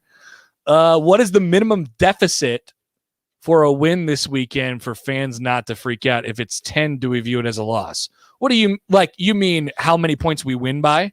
Is that what you're saying? Yeah, it seems like that. Minimum margin, I guess, is what you'd be looking for. Yeah, I mean, I don't know. You're probably gonna freak out no matter what. If you only win by 10, there's probably reason to freak out. Yeah. I would say freak out time. Yeah, I would say that this should be a 3 touchdown or more win. Honestly, yeah, more. Right. More. Then some of it really depends on how it plays out. Because if you have your second string in there and then you give up like 14 points to end the fourth quarter, and a game that was like 48-10 becomes 48-24, still fine. Yeah, I don't see how they're scoring 24. I mean, I don't either, but I don't know that Nebraska's scoring 48 I on think, top of that. no, I'm with you. I think we're looking down the barrel of a nice, boring, quick 42-7 game. What if Nebraska just ran the clock? Like they'll try. They don't ever throw it, and they just run it. Well, Fordham's going to throw it around the yard with Tim DeMorat, the GOAT Patriot League quarterback. I'm going to look more up on this Tim DeMorat. Yeah, you need to check him out. Recommended barbecue spots in Kansas City. We only have a couple more left here, by the way. Q39. Q39 is very good. I actually have a Q39 shirt. Still have never been to Oklahoma Joe's. It's very or good. Kansas Get the City Z-Man. Joe's or whatever Joe's. Yeah, get the Z. Go to the original gas station. Get the Z-Man. I go some of the original spots like are that maybe aren't as like good, but you go there for like nostalgia. Arthur Bryant's Gates. Yep. It's still worth going to. But you go to a place called Backdraft? No. It was pretty good. You won't you won't be able to miss. You go to any of the new places that have popped up. Frankly, if you find some like hole in the walls, go for that. Absolutely. If you just see a guy who's got his like Danny truck Edwards out is one of there, those. I went to Char Bar at Westport, which is not a hole in the wall, but it's all it's all very good. You're not going to be able to miss when you go to Kansas City to get barbecue. Would you rather have Cheeto dust in your fingers for a year or have to walk around with wet socks for a year? Cheeto dust. I think wet socks are amongst the most annoying things in the history of the planet. Wet socks. You can't touch anything. Ugh, gross. I hate when my hands, there's something on my hands. If you have wet socks, grease, anything. No, I get it. It's tough for me to go with the Cheeto dust here. If you have wet socks and you live in this state in the winter, you're going to get hypothermia, have frostbite, and lose your toes. It's true. So I would rather. Take that risk. No, I'm not taking that risk. What percentage of text back questions involve animal fight hypotheticals? 76. That's too high, but 34. Let's see. All right. We're getting down the way now. Do you know that the bird is the word? Hadn't heard that before. Bird, bird, bird. Mike, don't do seasonal stuff with FedEx. You would hate it. Okay. What about UPS? I don't know. Maybe. Maybe that's just against FedEx thing. All right. I think we maybe missed it's a DHL sleeper cell. Yeah.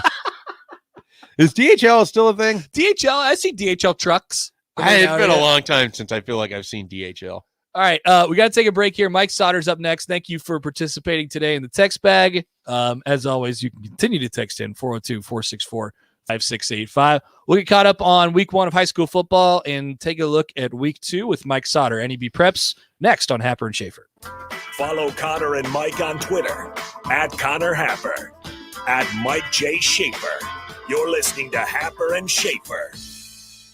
I don't know about you guys, but I have been getting back out and hitting different restaurants, hitting different places, and I could not be more excited to get back to Bearshin in Benson, one of the best beer gardens around. The weather's starting to get good, and coinciding with that, they are going back to their full food menu. We're talking the burgers, the Johnny Hammer Pants sandwich, the pretzels, the fries, the salads, if you're one of those people. They got all of it, and they are now open Tuesday through Sunday. That allows you to get over to Bearshin, check out the food, the beer, hang out in the beer garden. You can get that $7 big cheese double Wagyu burger special on Tuesdays. Also, happy hour, 3 to 6, Tuesday through Friday. Don't miss it. Plus, if you're a soccer fan, it's the place to be in Benson. We're in this together, and we will get through this together. The vaccines are tested effective and needed. Welcome to the clinic. Which arm? Get your COVID-19 vaccine so we can do this.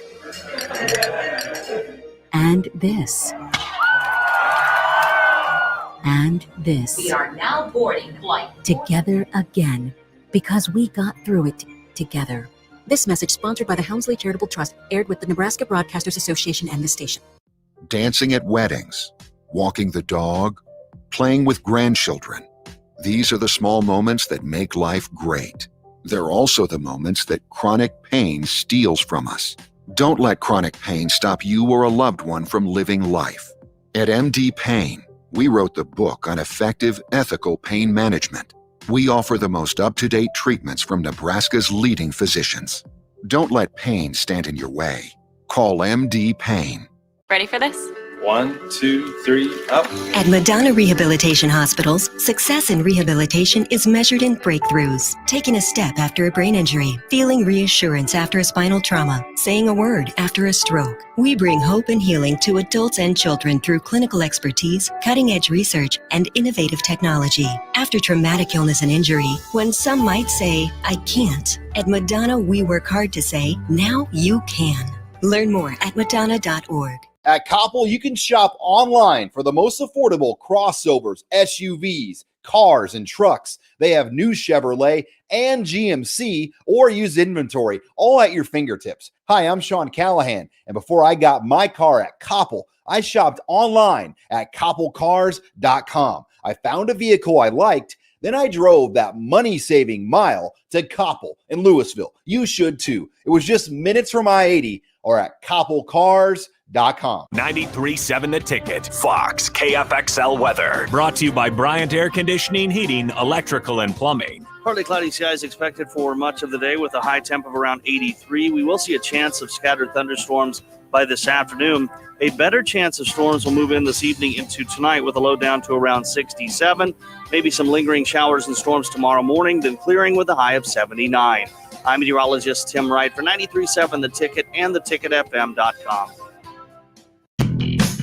Rosie's Sports Bar and Grill has been your go-to in South Lincoln for years, and their second location in downtown Lincoln is now open. Rosie's downtown spot is Lincoln's premier Nebraska party bar with the Sidetrack Band every Friday night of home games and all day for Nebraska home football games. With 34 TVs that are 65 inches or bigger, you'll always have a great view for all the games.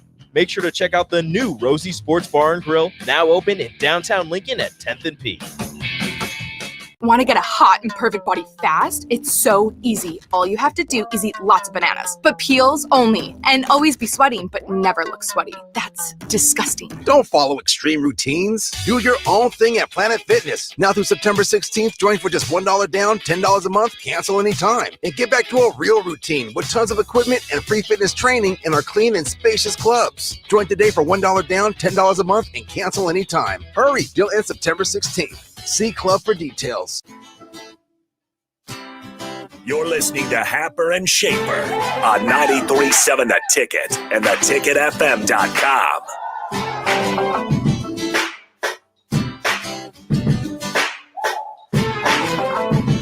All right, welcome back in. More of Happer and Schaefer here on 93.7 The Ticket and theticketfm.com. Connor Happer, Mike Schaefer with you. We are headed into week number 2 of high school football. We could ask Isaac Trout for like the final time. A lot of things to get to with Mike Sauter, who joins us now on the Honda of Lincoln hotline.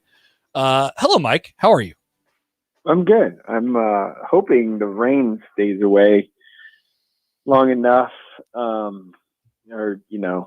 don't think it's gonna, but for this Elkhorn South, Miller South game that won my Pinnacle Bank Game of the Week voting by like a very slim margin with a lot of votes. I will say that combined for all four. Thursday night Pinnacle Bank Game of the Week. Yeah. Kind of opens me up, to go kind of wherever I want to go tomorrow night, or maybe it's a couple places. I don't know. Okay, so what are we watching this week? What are the games on? That game's obviously big on Thursday, Friday. What are we looking at? In the Metro Central, and Central goes to Gretna. Pretty intriguing game, which might be my upset pick. We'll get to that. And then in Lincoln, it's Southwest Southeast play, right? Yes. So I think that one is pretty interesting. Norris plays at Elkhorn North tonight. A little intriguing. Papillion La Vista and Prep play each other. Prep's schedule to start the year is really tough. Or it's, not super easy, I guess. And that one would tell a lot if Prep is, can bounce back from kind of getting handled against Westside in week 1 last week. So, but the biggest game of the week is the Elkhorn South North South one tonight. The 2 top 5 teams, and I think top 5-ish teams according to everyone pretty much. So, and then a really big one that I think in C1 is Columbus Lakeview going to Pierce is a really big game. Oh, and B, Bennington goes to Aurora. And then Waverly at Scott is another those two are the kind of biggest ones in B, if you will. Mike, obviously, without really kind of knowing how it was going to play out until those teams got their first chance to play after missing last season, and of course, I'm talking about OPS schools. Were you at all surprised with how they kind of were able to pick up after a year layoff? For Omaha North once held a lead against Lincoln Southeast. Omaha Central basically ran away against Columbus. Burke had a very tough ask of getting Bell West right off the bat. And those are sort of the main ones there. But overall, I mean, what's the sense that you've gotten from those players and coaches after their first game in more than a year? I think some of it, the depth was kind of what happened to Omaha North. Just ran out of gas. I mean, and if you haven't played that long, in that long, that's kind of part of it. And North, I believe I said on this radio show that Omaha North would give Southeast everything they could handle. You did, and I think that was correct. A couple trick plays for that to get done for Southeast, but and I mean, hey, props to them. Max Bubenbach had 170 some yards rushing against that defensive line and defensive front. That's pretty impressive. So, I would say they fared really well. North I thought would be right in the game, and they were. Central, I after going to their practice, the first week of practices, I thought Central was going to be really good. People asked me for like a dark horse, in Class A that could make some noise, and I said Central because their line is really good and they'll just be able to run the ball. And so that was my early season dark horse, and they obviously acquitted themselves well. They go to Gretna tomorrow, so that's going to be a good one. But I don't know. I think the OPS schools did pretty well. I mean, Benson won their first game in 26 tries, so they beat Bellevue East 7-0. Nice. So that good for them. They got a win. Snapped their 26-game losing streak. Bryan and Northwest played a close one. It's 21-14. I mean, it's they did all right for considering, I guess. So, Sauter, I think I asked you this maybe a week or two ago just about Class B, and it seems to kind of be wide open again. I saw Norris and Elkhorn on Friday, and those two teams are probably going to be somewhat in the mix. Well, I guess are there tiers? Are there definitive, like, who's out in front in Class B and how it looks right now? I think it's I don't know if there's tiers, but I do think it's a very much so jumbled mess, if you will. That's the sense I got. There's like 8-ish teams that any one of the 8 you would say has a chance to win it, if not win Class B, I think. And Cornell Northwest lost Aiden Davies to ACL, so they got kind of handled by Bennington. Sam Hartman kind of went down with a little bit of a shoulder as their quarterback, so Northwest kind of a little, right? They would have been in that conversation, but losing if they lost Sam Hartman for any extended period of time, then they're in trouble. Bennington's probably the one right now that you'd point to. I mean, their line's big. They have 2 of their linemen are committed to Wayne State. The running back Mostig had 300 and some yards rushing last week. Bennington's probably the one you point to as the sort of favorite. Bennington going to Aurora tonight.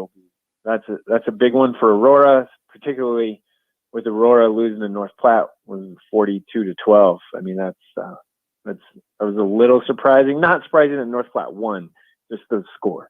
So that Bennington Aurora game is big, and Waverly Scott that's become like this little rivalry. Yep. The last couple of years here. So pretty interested to see how that shakes out. Scott has a inexperienced offensive line that normally gets better as it goes on. The team that I'll say to really look out for here is Plattsmouth. I think Plattsmouth is probably not talked about enough in Class B. Christian Meneses is a great running back. Obviously, as we know, he is so hard to tackle. It feels like every carry he gets, he's at least gaining half a yard. So he doesn't take losses very often, and their line is big and strong, and they have a quarterback that can kind of throw it if you need him to a little bit, and that was going to be their question. But Nate Kramer came over from Papio South to Plattsmouth this year, so he had a 67-yard touchdown run last week for them, and Owen Prince is a really, really good athlete at safety, kind of wide receiver, kind of can do it all for Plattsmouth, a little bit of stuff. So I think Plattsmouth and B is the one to really keep an eye on here. I think they're going to be able to rack up some wild card points too.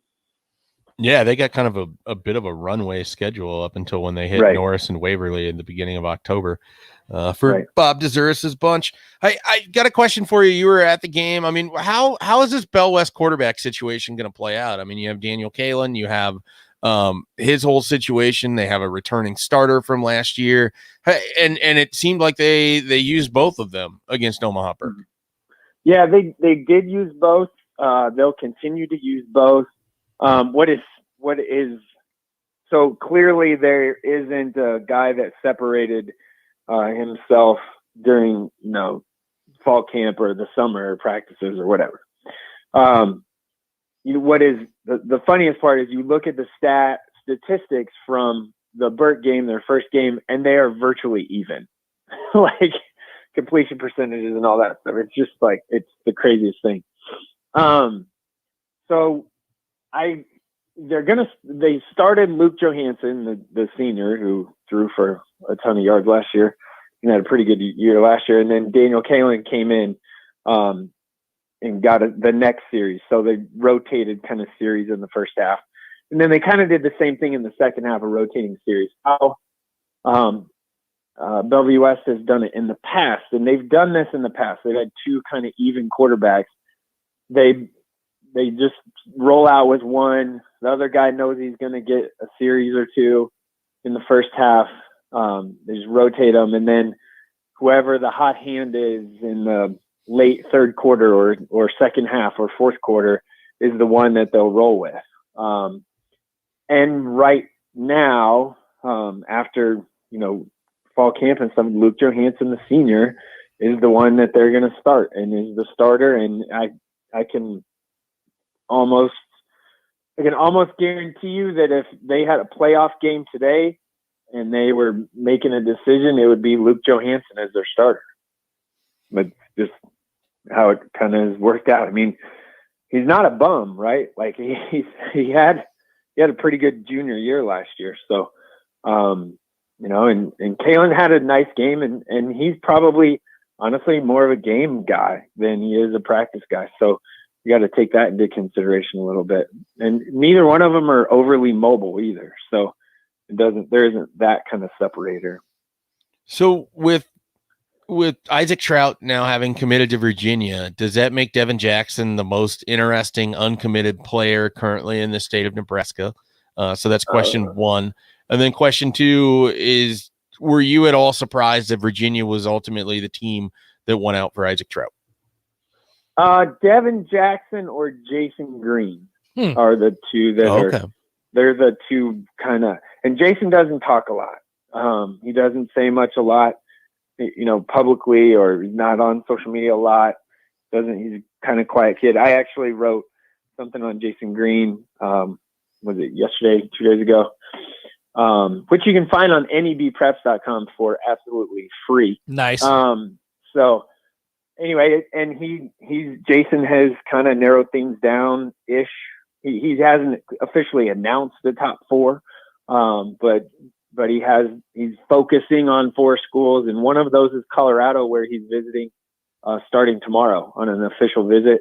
he took an unofficial to Colorado in June. So he's taking an official to Colorado this weekend, and next weekend he's going to Iowa State for an unofficial visit. And he's already visited Nebraska officially, obviously, and Nebraska's clearly been in the mix. And he went to Creighton last Wednesday for an unofficial, just to kind of hang out. I mean, you live in Omaha, it's kind of easy to run over there. So those are kind of the four. And I would tell you, it would not shock me if he ends up going to Colorado. Interesting. Here's why. Little nugget that not a lot of people know.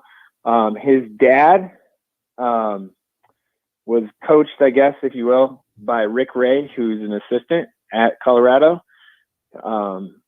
Jason's dad went to UNO to play basketball, and Rick Ray was a GA at UNO when Jason's dad played it at UNO. There's the connection. Yep. So that wouldn't shock me. The way he talked about Colorado was really good. So anyway, you can find that there. And Devin Jackson Devin's the most really don't know what's going to happen or what he's going to do because I think it's kind of all over the place. And frankly, he did not play well at all against Bellevue West. Not at all.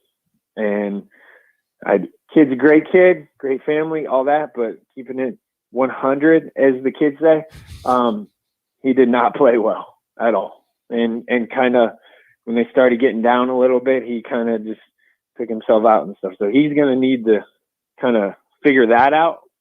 And he's going to need to figure out, he might want to jump on an offer here quick if he's going to continue to play like that, because they might be going away if he puts that film out there. Interesting. All right, Sauter, we need your upset pick. Yeah, I'm going to go Central over Gretna. Let's go Eagles. That's my Omaha Central over Gretna. I figured you would like that one, Happer. Mm-hmm. So it's a really close kind of upset pick, but I'm gonna go with them because I just think Central is going to be able to run the ball like they did last week against Columbus. And you need to get on the right side of the ledger. You started 0-1. Wow. Yeah, the prep pick. Not great. Hey, by the way, do you know how hard it is to pick high school game upsets and go 7-5 in a year? You know how ridiculous that sounds? I don't. That's why we let you do it. The fact that I was above 500. We're just saying if you start 0-2, that's a long hill to climb back. Nebraska started 0-1, and they're taking a raft of crap this week, and you're in the same boat. Now you have a better track record than they do. Not that big of a raft of crap, I'll tell you that. So, hey, maybe I was gonna make a joke, but I'm not. I don't care. Okay, maybe Gretna will come out in a 4-man front, which will surprise Central. There it is. And Central will have to throw away half their playbook or their game plan. There it is. Unlikely, though, if there's an upset. I'm sure Central's coaches will be able to adjust in the middle of the game because that's what coaches should do. Yeah, I trust Coach Landstrom to be able to make the adjustment that he needs to make. Yeah. Thanks, Mike. We'll let you go.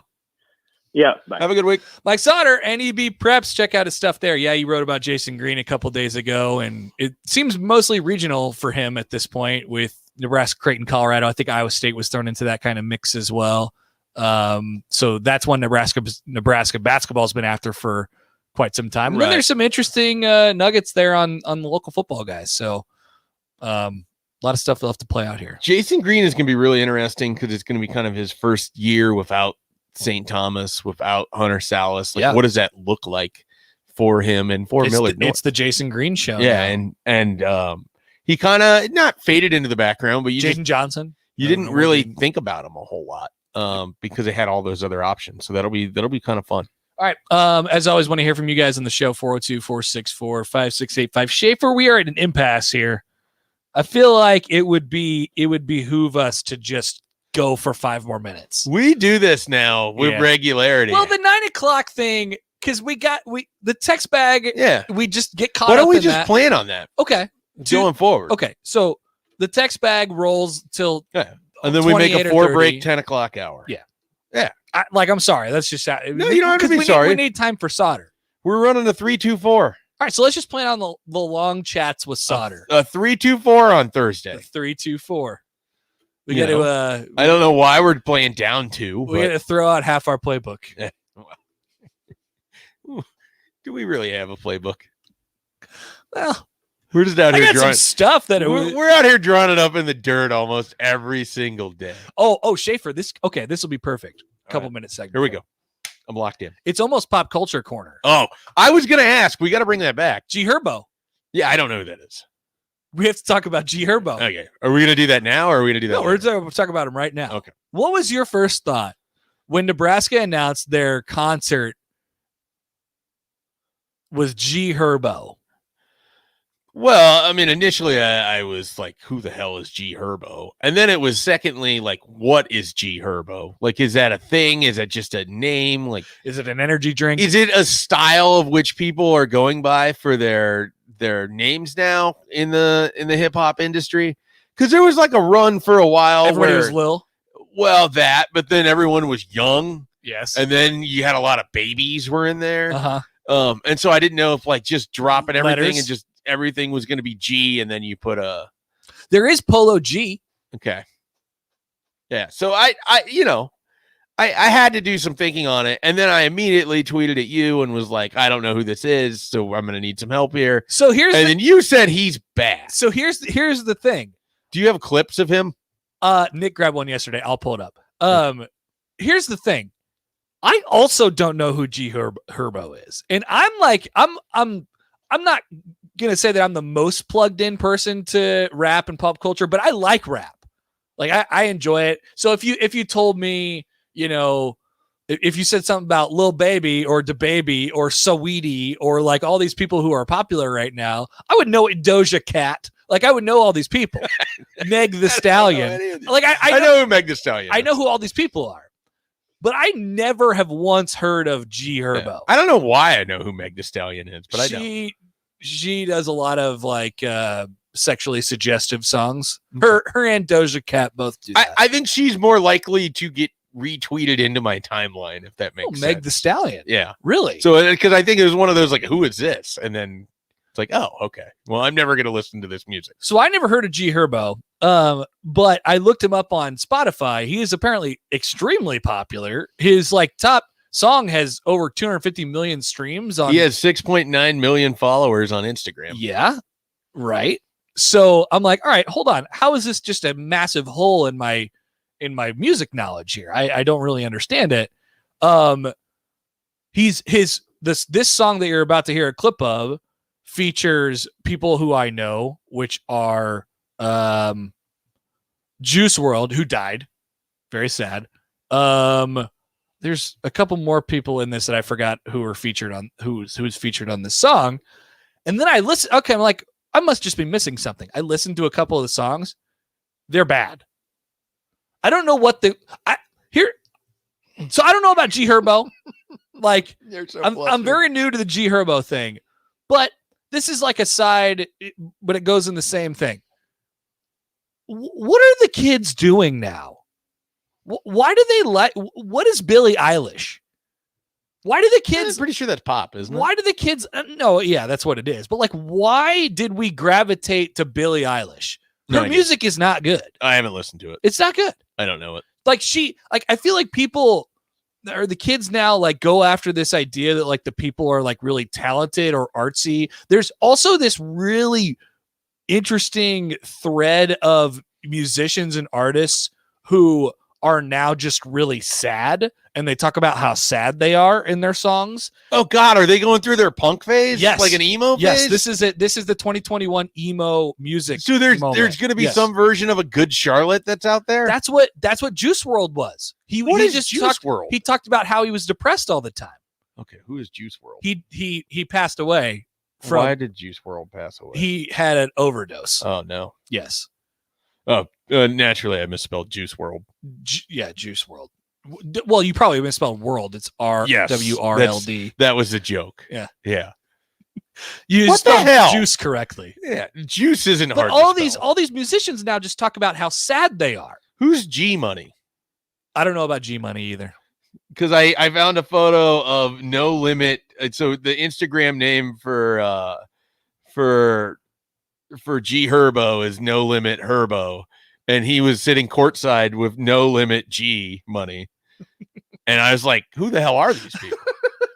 And why is No Limit and why is G such a big deal? Why can't we just talk about how we're having fun? Why are there limits? Why can't we talk about how we're having fun with our friends and we're in the club and I like that there's an emo phase. It's all talking about how they're sad. This song is called PTSD. There's probably a 20-year stretch of just like every 20 years, the generation that's current with the music just goes hard emo. And that's what happened in 2000. Now it's happening in 2020. It probably happened in the 1980s. They all get very, very sad. I just don't know what happened.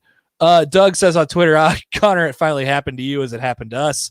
You became an old. Yeah, you're an old. I was just going to let you know this. I just don't understand why. I just don't like sad music. Everybody likes sad music. Or the kids like sad music now. They're really super in their feelings. And maybe that's a problem. Maybe I'm not in my feelings. You're enough. not a person who, I mean, we've talked about this. You like to be happy. You want, I mean, I'm out of my feelings. Yeah. Right. You're out of other people's feelings too. You're very indifferent on their feelings. I'm super out of other people's feelings. Right. Yeah, definitely. So I'm not surprised that you wouldn't bond with this at all. Yeah, I don't get it. On the same thing, try and repeat. We was in the But that's the other thing. It doesn't sound sad, but it's sad. It doesn't sound good either. It's not. It's not good. On my last hit, I was in the middle seat. Out the sunroof, Brody got a quick release, and we in the car real fast with police. I don't know. I mean, it's bad. First of all, I'm the wrong person to judge this anyway. It's bad, but the kids love it. And this is one that I officially, and Doug is right, this makes me officially old. I don't get it. I legitimately don't get this one. I get it. I've gotten it. Maybe that was just maybe this is the hard line. 29 years old, you don't get it anymore. I just don't get it. I don't get Billie Eilish. Yeah. I don't get G Herbo. I certainly don't get G Herbo. Billie Eilish. Rico texts in. He says, be more sad. Is Rico in on G Herbo? I don't know. So Drake's doing an album tomorrow. Is it a sad album? Kanye did an album. Was it sad? I don't know. I didn't listen to it. People said the first track was trash. The people I know that listen to Kanye, they were all out on the first track. I've been out on Kanye for about the last 10 years. Yeah. So, I mean, I was never in on Kanye. I was. And that's what makes it disappointing. So G Herbo, huh? G Herbo, that's our guy. He's a new Rick Ross. No Rick Ross. No Rick Ross's hype man saying that we're going to win the division. Which is one of the greatest moments of my life. So dumb. It was so dumb. Showed up like all of it was just incredibly dumb. Showed up like an hour late, and the hype man was just on the stage, like, what do I do? I don't know. We're gonna win the division. Oh man, fun times.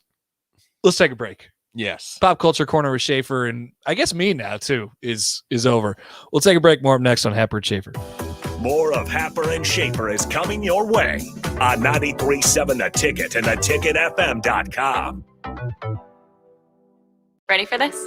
1, 2, 3, up. At Madonna Rehabilitation Hospitals, success in rehabilitation is measured in breakthroughs. Taking a step after a brain injury, feeling reassurance after a spinal trauma, saying a word after a stroke. We bring hope and healing to adults and children through clinical expertise, cutting-edge research, and innovative technology. After traumatic illness and injury, when some might say, I can't, at Madonna we work hard to say, now you can. Learn more at madonna.org. This is your High School Minute. With your Southeast Community College High School Minute, I'm Harrison Arns. In Class A football in Week 1, Lincoln Northeast fell to Fremont in a shutout with the score ending 35-0. Lincoln High defeated Lincoln North Star in a thriller 26-24. Lincoln Southeast would beat Omaha North 29-19. For local recruiting, Blake Miller from Lord Central Catholic 8-man football team committed to Nebraska's walk-on football program on Sunday. In softball on Saturday, number 6 Lincoln East took home the LPS Classic Pool title.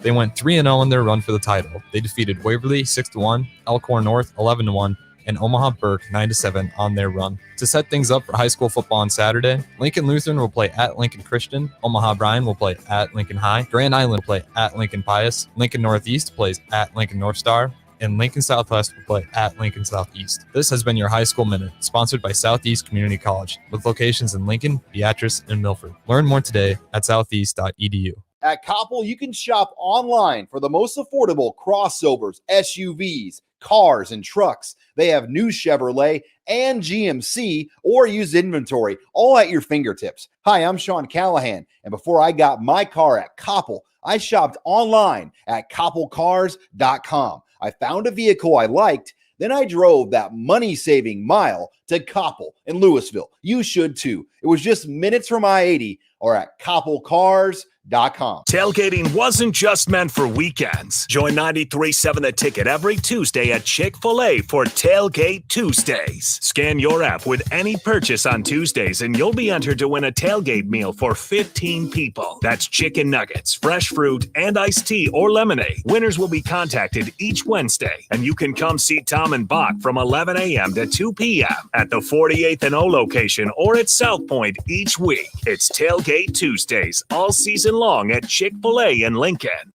Youth ice hockey registration is open now. New for 2021, the Lincoln Ice Hockey Association is offering 8 and under hockey for $75 with all equipment provided.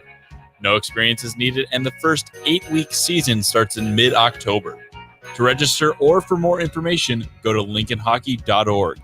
$75 youth hockey with all equipment provided at lincolnhockey.org. Beat the heat and save on a new cooling system from John Henry's Plumbing, Heating, and Air Conditioning. Combine new system rebates and LES incentives to save up to $2,500. Don't wait until your old system breaks down in the middle of summer. Take advantage of these great offers and beat the heat. Go to jhlincoln.com or give John Henry's a call today. 435-5555. John Henry's Plumbing, Heating, and Air. It's Supreme Spa and Pool's huge Labor Day sale. Save now, save big. Above ground pools from $29.99. Stealth, the world's strongest semi-in-ground pool with a lifetime transferable warranty from $69.99. Book now. In-ground pool packages from $29.99. Installed this year. Cash and carry spas from $39.99. Ready for immediate pickup with a free water care kit. Labor Day sale savings at Supreme Spa and Pool.com. Rosie's Sports Bar and Grill has been your go-to in South Lincoln for years, and their second location in downtown Lincoln is now open. Rosie's downtown spot is Lincoln's premier Nebraska party bar with the Sidetrack Band every Friday night of home games and all day for Nebraska home football games. With 34 TVs that are 65 inches or bigger, you'll always have a great view for all the games. Make sure to check out the new Rosie Sports Bar and Grill, now open in downtown Lincoln at 10th and P. At MD Pain, we know chronic pain is a problem. It can lead to isolation, depression, and the inability for you or a loved one to live the life you want. That doesn't need to happen. Chronic pain can be effectively managed.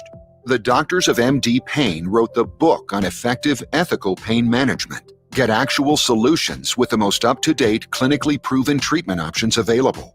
No one has to suffer in silence. Get real treatment for chronic pain. Call MD Pain. Want to get a hot and perfect body fast? It's so easy. All you have to do is eat lots of bananas, but peels only, and always be sweating, but never look sweaty. That's disgusting. Don't follow extreme routines. Do your own thing at Planet Fitness. Now through September 16th, join for just $1 down, $10 a month, cancel anytime. And get back to a real routine with tons of equipment and free fitness training in our clean and spacious clubs. Join today for $1 down, $10 a month, and cancel anytime. Hurry, deal ends September 16th. See Club for details. This is Lincoln's home for sports talk on the FM dial. Also online at theticketfm.com. On the internet, KNTK FM Firth, 93.7 The Ticket. Happer and Schaefer. Says I take no joy in life. I can see that. Coming at you live from Koppel Chevrolet GMC Studios in the heart of Lincoln, America. Why are you yelling at me? Whatever, make me a bicycle clown. On 93.7 The Ticket and theticketfm.com. Connor Happer. You might want to look away for this. Mike Schaefer. My boy's wicked smart. This is Happer and Schaefer. Welcome back in. Third and final hour of Happer and Schaefer here on a Thursday on 93.7 The Ticket and theticketfm.com. Tomorrow, we will have a Friday show, Big Ten Power Rankings with Tiers. Oh, man, where's Nebraska going to land on tomorrow's Big Ten Power Rankings with Tiers? Low. Quite low. Maybe in the poop tier. I mean, definitely in the poop tier. Yeah. But maybe toward the bottom of the poop tier. We'll find out. We'll make predictions for tomorrow for a big weekend of college football. Max Olson will join the show, question mark? I have a text out to him. I have not heard, so I don't know. We got off on a bad foot last week. I screwed that up, apparently. So we'll make sure that we do not have that happen again. While we have a couple minutes in this segment, I would like to give you, Schaefer, and the listeners, some Fordham facts. I have some Fordham facts. Are you ready for them? Yes. As far as their actual football team, here are the names that you need to know. 6'4", 220-pound quarterback Tim DeMorat. They like to throw it around the yard a little bit. He was the first team. He was the Patriot League Offensive Player of the Year last year, the first team quarterback in that league, and they went 2-1 last year. He completed 72% of his passes. Here's another. So that's one that you maybe have already heard of. Do they go 4-2 overall? Is that right? Or they 2-1? They only played 3 games? games. Yeah. Interesting. Yeah. Then they just shut things down, or what? I don't know exactly how. No, they played in the spring. Right. Yeah, but they only played 3 games. Like that was all that was on their schedule. I don't know. Maybe other programs just chose not to play. They might have got a couple games canceled. I haven't looked into the exact details of it. Here are their 2 top wide receivers. Are you ready for this? Yes, I am ready. Fotis Kokasulis. I don't know if you're pronouncing that right. Fotis. Okay. Fotis. Fotis. Fotis. Like Otis with an F. Fotis. Fotis. Okay. Or Fotis. Fotis. So pick one there. Go. Fotis. So I'm going to Fotis. Fotis like Otis with an F. Yep. Kokoko. Coco. Sioulis.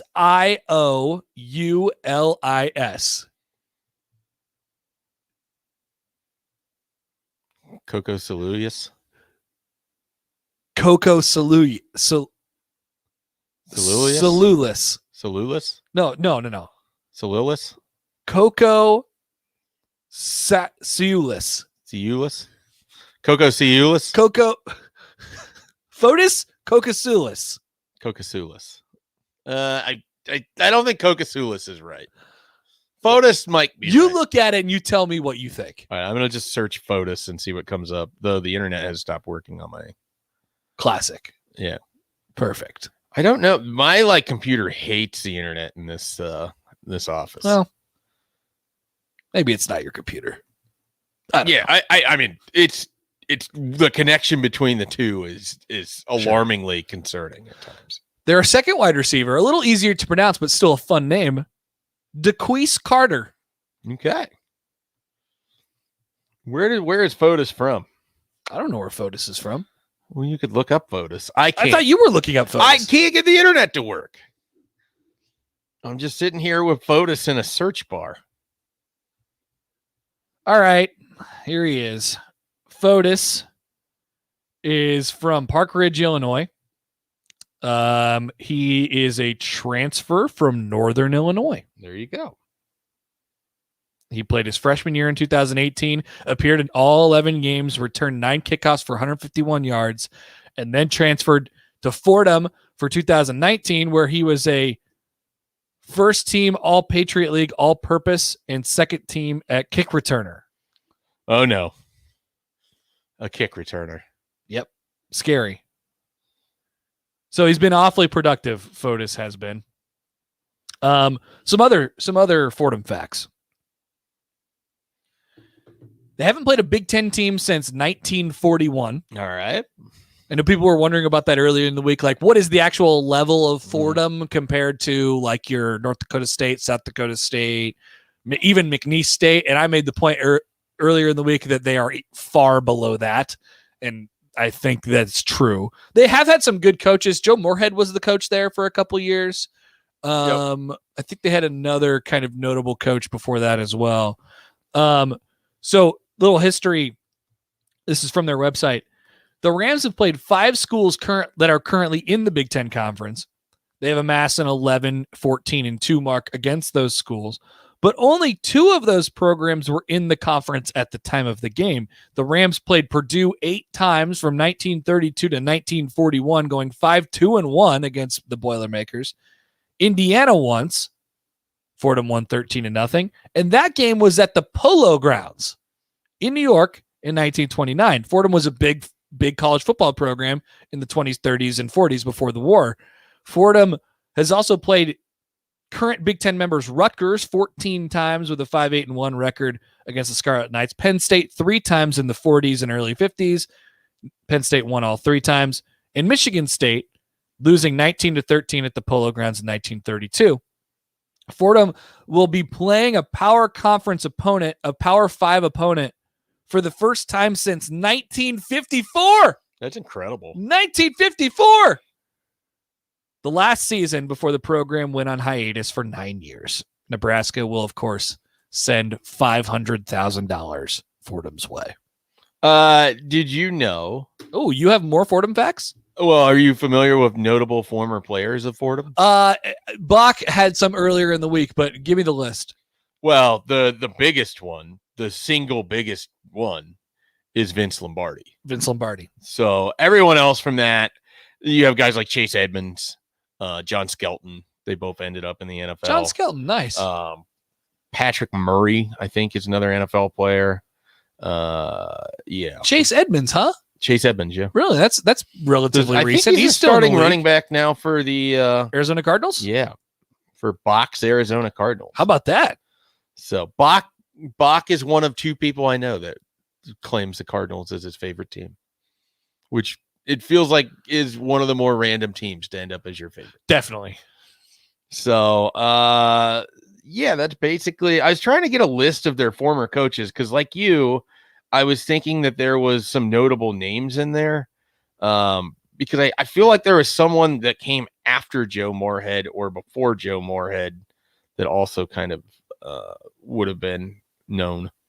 But what can you do? Dave Clawson. Okay, yeah. Dave Clawson. That's the guy you're looking for, the Wake Forest coach. Yeah, he's now at Wake Forest. Jeff Collins coach there? Jeff with a G? Yeah, G off. Oh, man.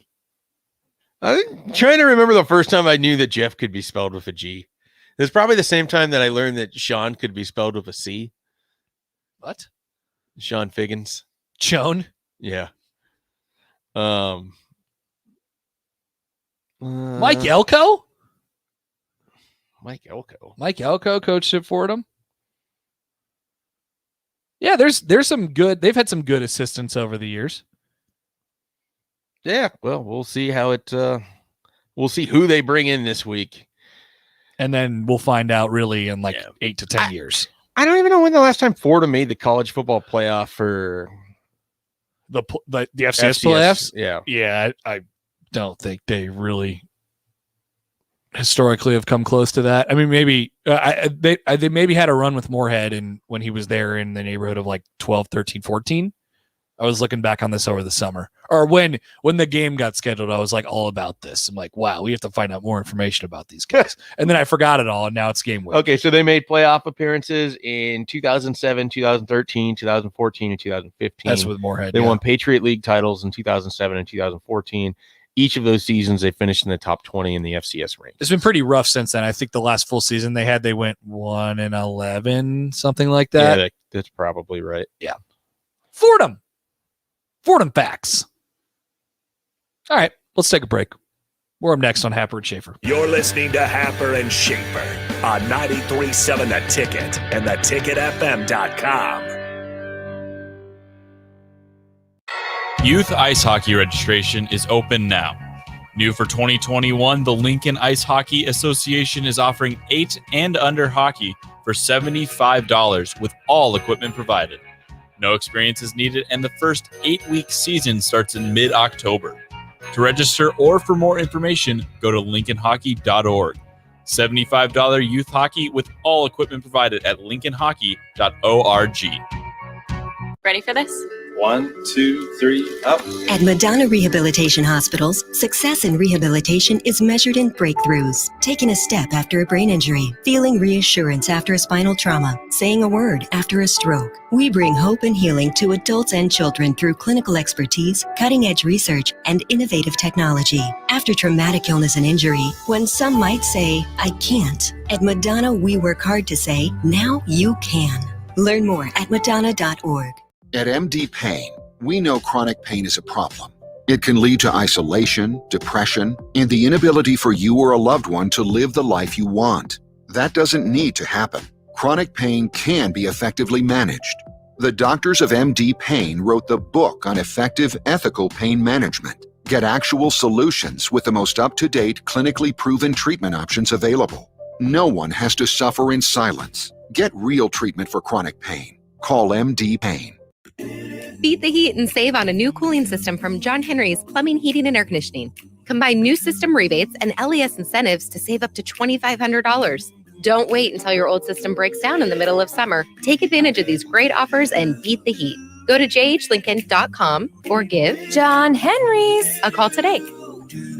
435-5555. John Henry's Plumbing, Heating and Air.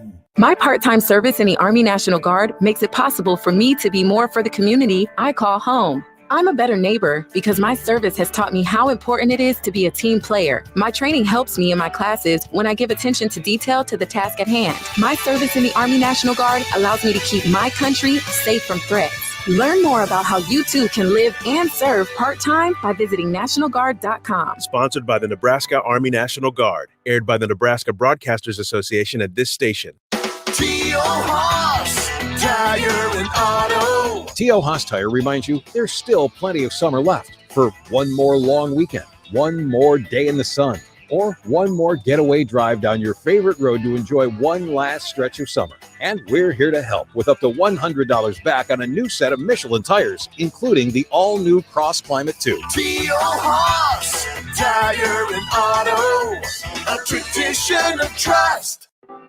This is Brad Moline, president of Allo Communications. I'm proud to say that Allo is supporting the FCC's Emergency Broadband Benefit Program. We are committed to bringing high-quality internet to everyone in our fiber communities. If you qualify for federal support or have been financially impacted during the pandemic, you may receive free 500 megabit internet from Allo. To find out more, please stop by the Allo store or go to allofiber.com/EBB. Tailgating wasn't just meant for weekends. Join 93.7 The Ticket every Tuesday at Chick-fil-A for Tailgate Tuesdays. Scan your app with any purchase on Tuesdays and you'll be entered to win a tailgate meal for 15 people. That's chicken nuggets, fresh fruit, and iced tea or lemonade. Winners will be contacted each Wednesday, and you can come see Tom and Bach from 11 a.m. to 2 p.m. at the 48th and O location or at South Point each week. It's Tailgate Tuesdays all season long at Chick-fil-A in Lincoln. Connor Happer. I got a taco. One taco? No, it was like 5. Mike Schaefer. You don't like a tiny pig? I have never thought of a tiny pig. This is Happer and Schaefer. Schaefer found out a lot more about Fordham during the break that he's now interested in. Yeah, a lot going on there.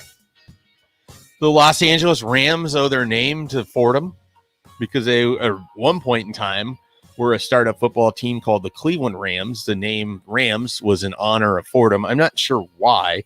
The Cleveland Rams were part of the startup AFL, eventually moved to Los Angeles because a new Cleveland team, the Cleveland Browns, also at one point in time, Cleveland, booming center of industry for football programs. Yeah. Had 2 teams.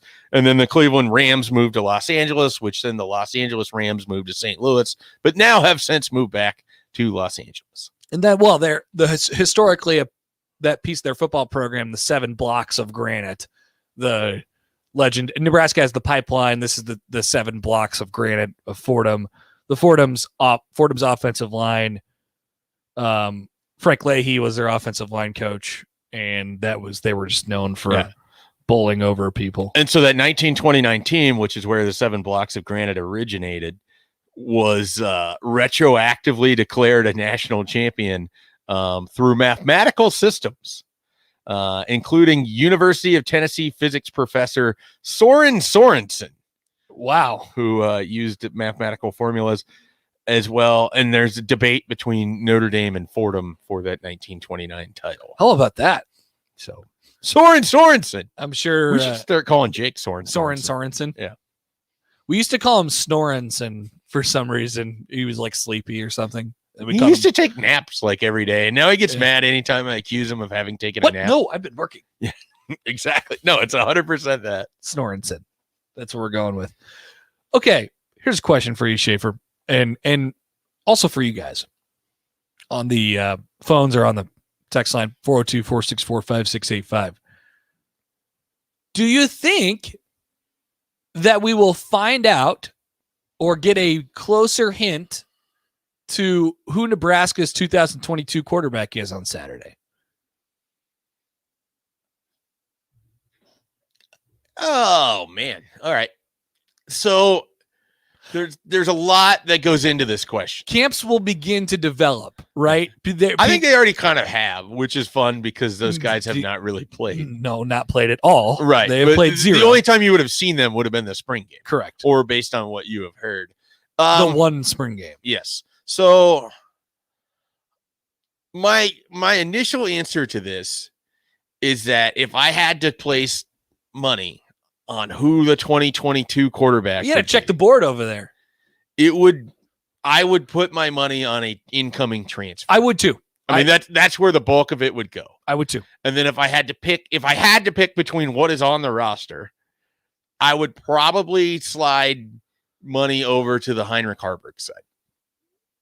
That is what I would end up doing. For whatever reason, it does seem like right now that he is the long-term plan. Now, I mean, Richard Torres could come in and throw 8 touchdowns in every game. That could be fun. I think if Adrian got hurt this year, they'd put some others in. Yes. I think in the short, if Adrian got hurt this year and Nebraska had to go forward with their quarterback situation, I think both would end up playing. So the options that we had on the board over there, I don't know what they are because we don't have a Rico to read them to us. But we need our Rico back. The options are for the 2022 quarterback, Adrian. This is in no order. Adrian, Logan, some others, Heinrich Harburg, Richard Torres, a transfer, or somebody off the board, or I guess we had one more option on there, or two more options on there. One of them was like Bubba Starling or a random minor league baseball player, and then the other option was incoming freshman that's not Richard Torres in the event that the coaching staff gets fired. That's the least likely of them, if only because but it is on the board. Yeah. I said this on Jake's show. We haven't talked a lot about it. One of the things that generally happens when you have a season like what Nebraska could have, where there's a lot of concern about what's going to happen with the coaching staff, is you lose all these sort of commitments that you built up. With every team in college football having numbers issues, there's no real place for a lot of these players to go. Yeah. Now, Torres could be a little bit different in that I don't know if Kansas State has a quarterback commit yet, but that was the other team that largely he was considered. Right. So that would be something to watch. And I'm not saying this about their talent level because I like several of Nebraska's commits in these 2022 class.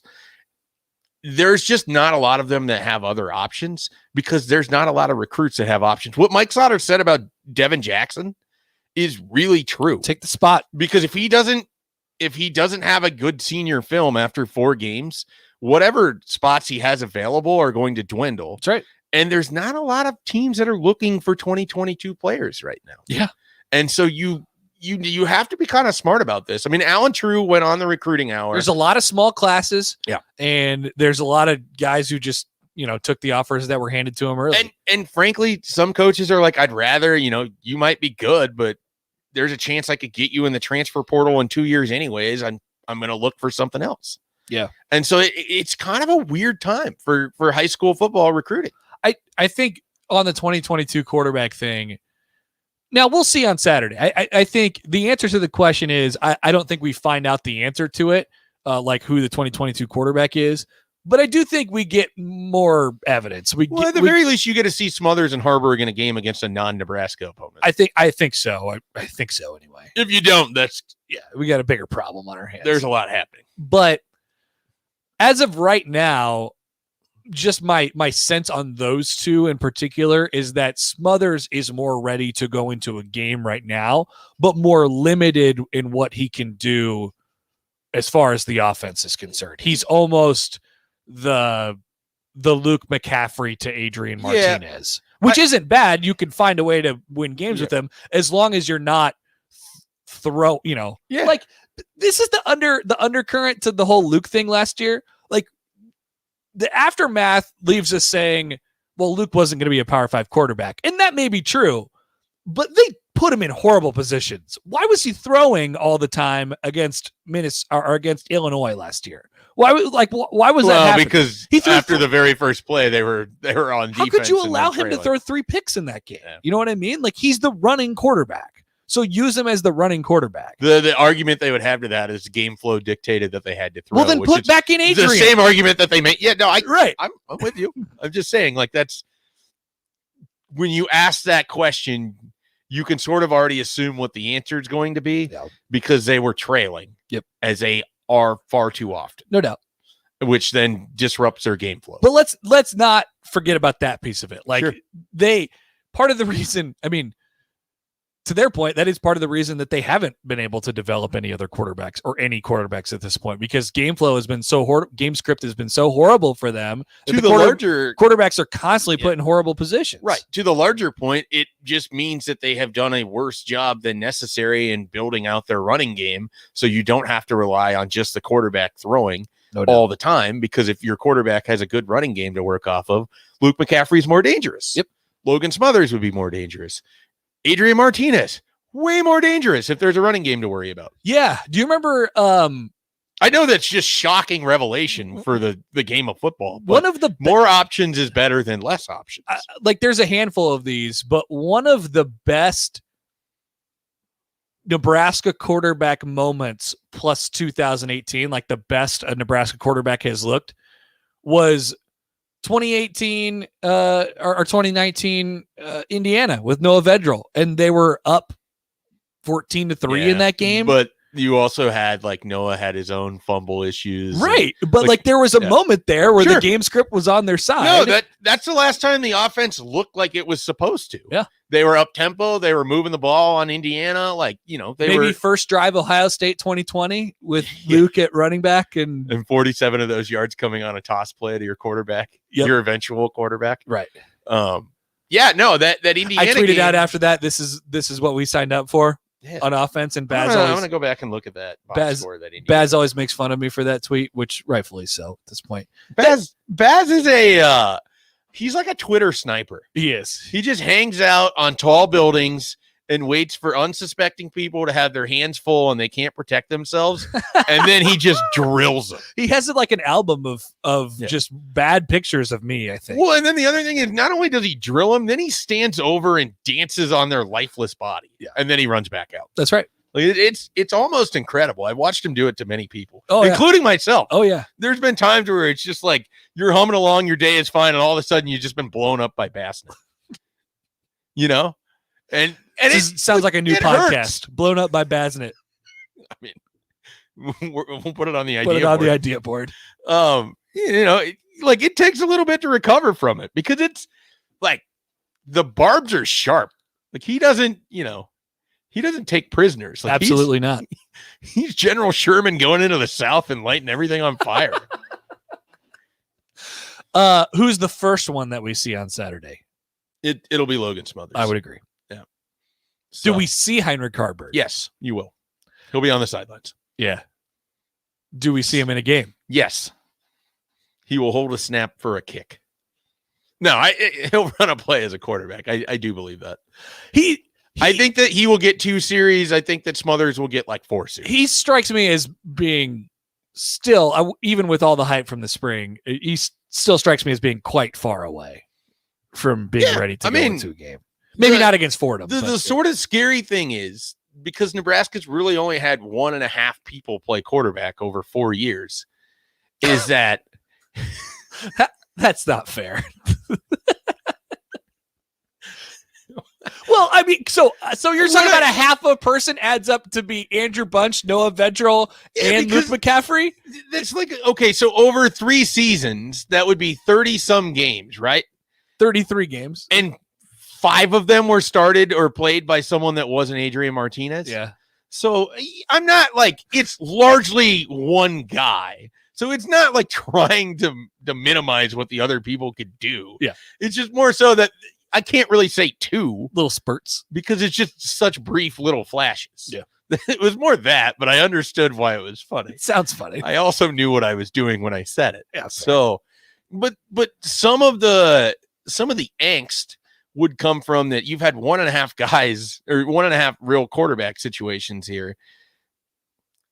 You don't even really know if Nebraska currently is set up to develop a Logan Smothers or a Heinrich Harburg or whatever. Yeah.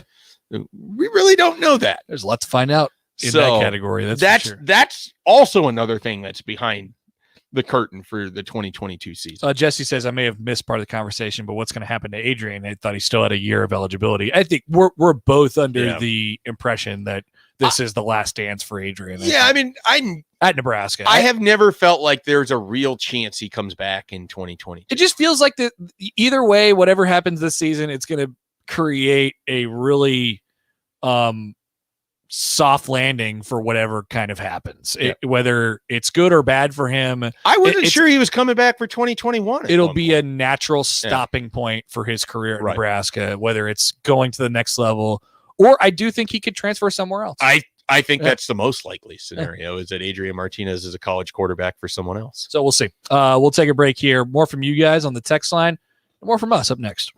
Follow Connor and Mike on Twitter at Connor Happer, at Mike J. Schaefer. You're listening to Happer and Schaefer.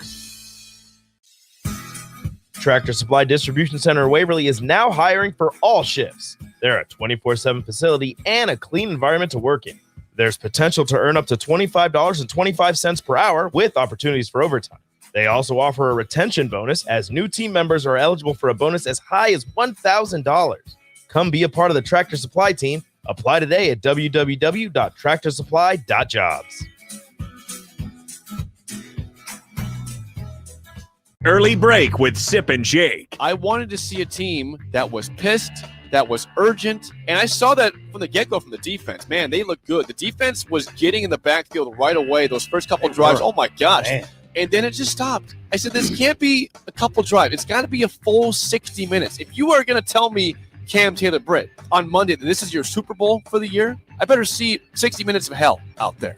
Fire. I didn't see it. Early break with Sip and Jake from 6 to 8 every weekday morning. It's Supreme Spa and Pool's huge Labor Day sale. Save now, save big. Above ground pools from $29.99. Stealth, the world's strongest semi-in-ground pool with a lifetime transferable warranty from $69.99. Book now. In-ground pool packages from $29.99. Installed this year. Cash and carry spas from $39.99. Ready for immediate pickup with a free water care kit. Labor Day sale savings at SupremeSpaAndPool.com. This is Brad Moline, president of Allo Communications. I'm proud to say that Allo is supporting the FCC's Emergency Broadband Benefit Program. We are committed to bringing high-quality internet to everyone in our fiber communities. If you qualify for federal support or have been financially impacted during the pandemic, you may receive free 500 megabit internet from Allo. To find out more, please stop by the Allo store or go to allofiber.com/EBB. Herrick Services takes this time to wish everyone a happy and healthy Labor Day weekend. We are thankful for all the hard workers in this country that make it great and celebrate with them all with well-deserved time off this weekend. This important message comes to you from Bart, Mike, and the folks at Herrick Services, your vending specialist here in Lincoln. Their quality service and expertise has earned them a fine reputation. That's Herrick Services on the air because they care. Have you been to Barn Wood and Leather, that new furniture store in Lincoln? It's a whole new look. If you like country, you'll love Barn Wood and Leather. It's country with a kick. Rustic, yet contemporary, and crafted in America from historic reclaimed barnwood and the finest leather. Create your own one-of-a-kind look for a room or your whole home. Come see for yourself at Barn Wood and Leather, South 14th and Dahlberg. Open Monday through Saturday, 10 to 5. This is your High School Minute.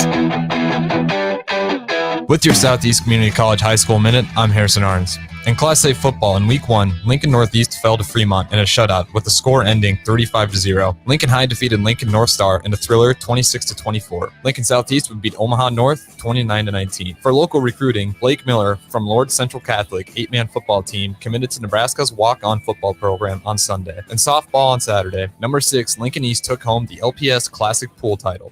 They went 3-0 in their run for the title. They defeated Waverly 6-1, Elkhorn North 11-1, and Omaha Burke 9-7 on their run. To set things up for high school football on Saturday, Lincoln Lutheran will play at Lincoln Christian, Omaha Bryan will play at Lincoln High, Grand Island will play at Lincoln Pius, Lincoln Northeast plays at Lincoln North Star, and Lincoln Southwest will play at Lincoln Southeast. This has been your High School Minute, sponsored by Southeast Community College, with locations in Lincoln, Beatrice, and Milford. Learn more today at southeast.edu. Want a free pair of Nebraska football tickets? Head to the ticketfm.com's contest tab and register for a free pair of tickets each week of a home game, courtesy of Ben Bleicher with Professional Realty Group of Woods Brothers and 93.7 The Ticket. You're listening to Happer and Schaefer on 93.7 The Ticket and theticketfm.com.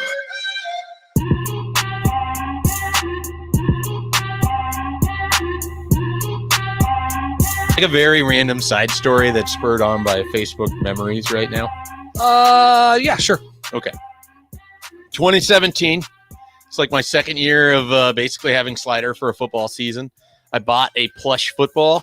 I gave it to him. He held it. I took a photo. I tweeted this out. I think I put it on Facebook and I said, ready for football season. And it's just a picture of a puppy with a, with a football. Like, looks adorable. Okay.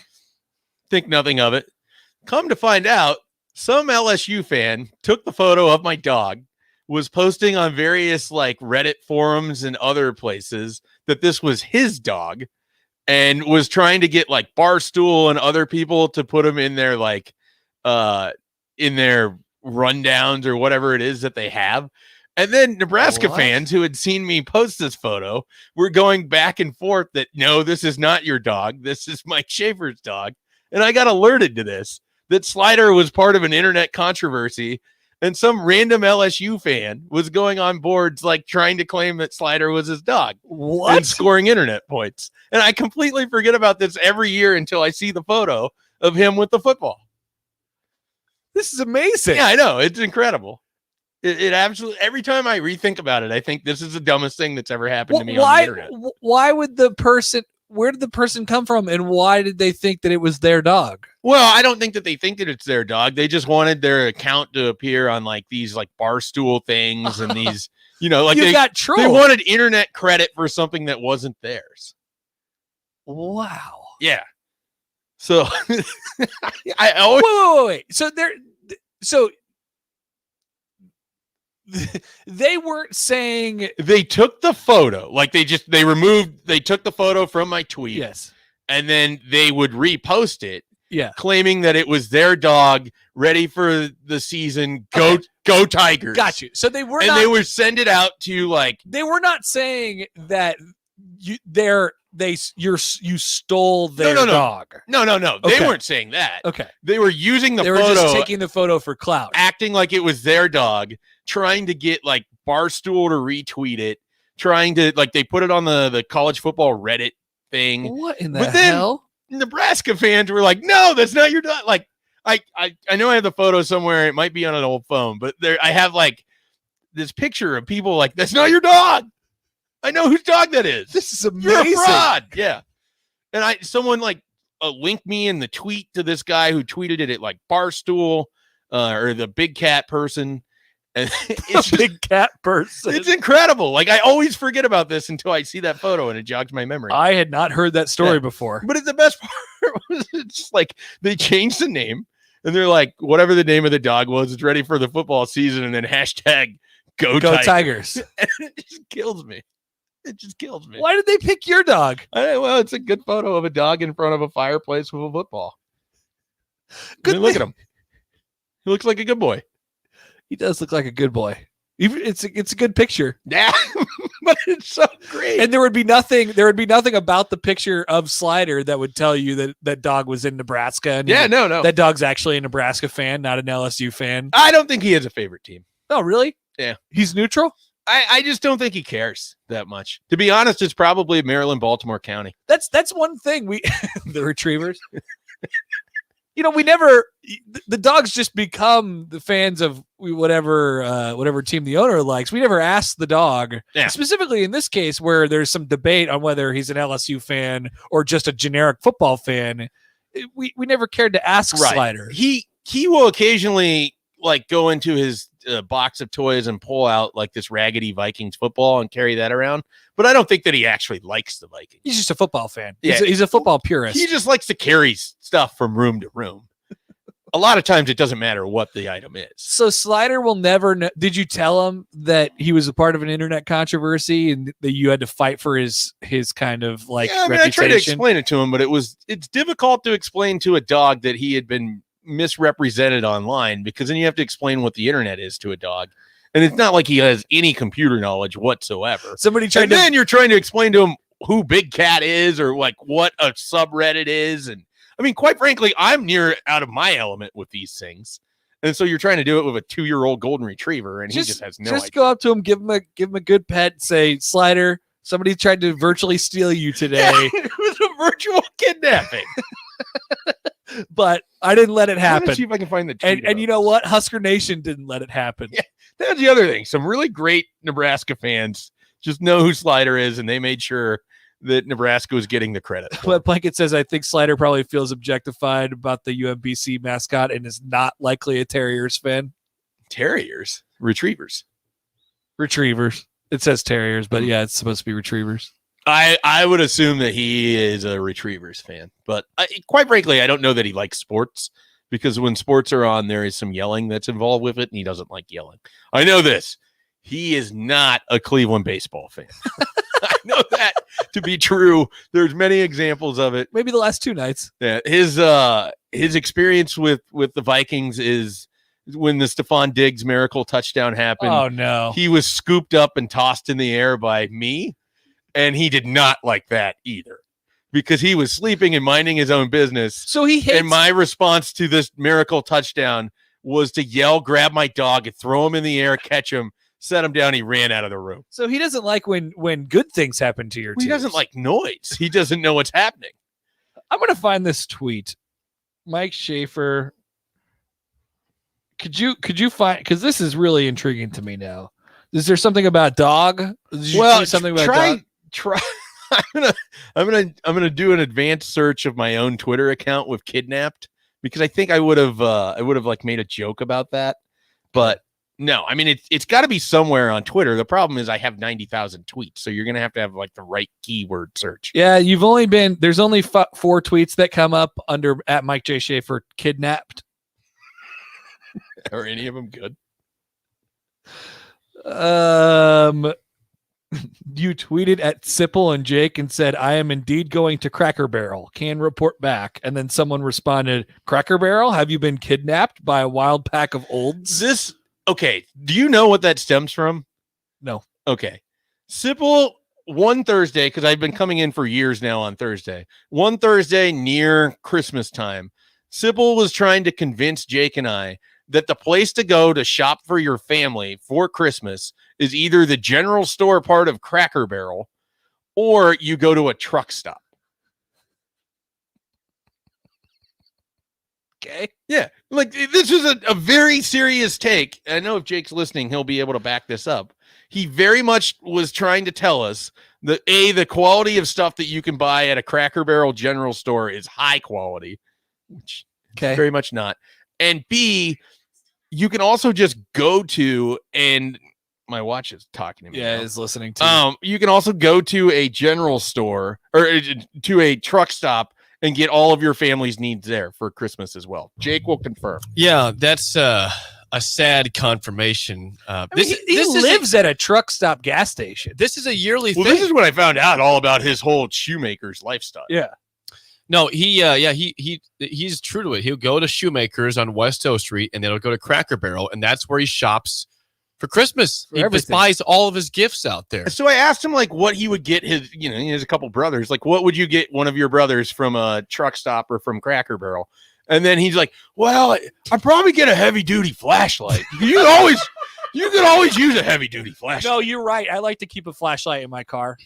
Yeah, I mean, he's not wrong, Yeah. but It's a good gift. You can't do it year after year. Gifts are supposed to be stuff that you don't really need, but you might use once. That's Cracker Barrel to a T. The whole store. The whole store, Cracker Barrel. Another one of his responses was that you can always find a nice jacket at a truck stop. Yep. Simple You leaves get all one of his- those all-weather jackets. Simple always pretends that he loses his jackets or someone steals his jackets, but all his jackets are actually here on the coat hanger. They're just right out there. You just can't see them. By the way, I searched on Twitter at Mike J. Schaefer LSU dog.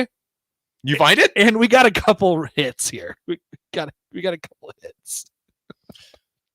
You tweeted out a picture of Slider later, and you quoted Slider and said, "Dog park, walk, scratch my ears. I'm wide open this afternoon." And then you responded to it and said, "Oh, and LSU fans, please don't try to steal my dog photos again. It's just kind of weird. Thanks."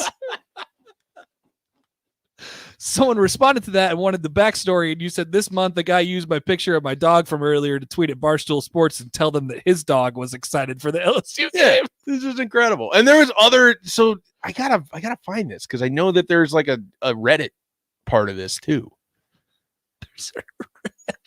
So on Reddit, you search Mike Schaefer LSU dog, and there's a hit thing.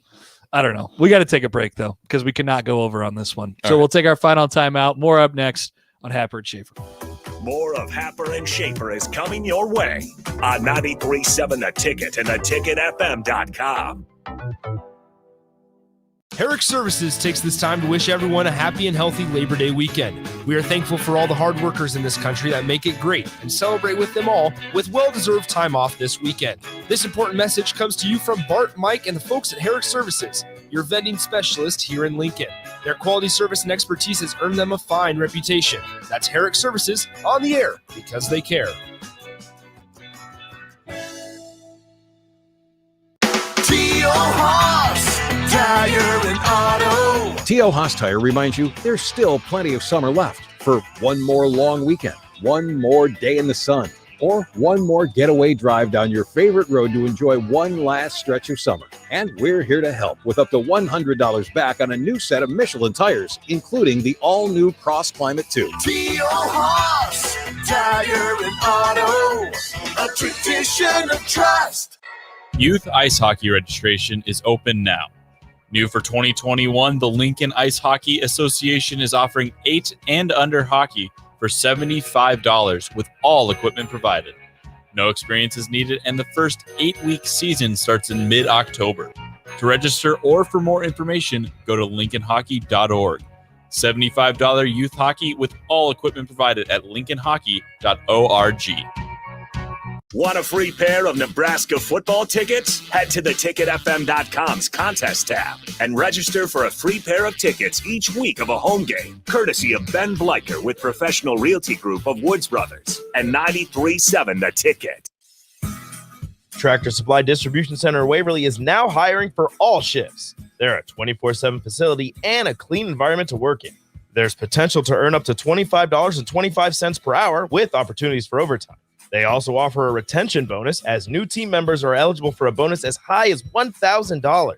Come be a part of the Tractor Supply team. Apply today at www.tractorsupply.jobs.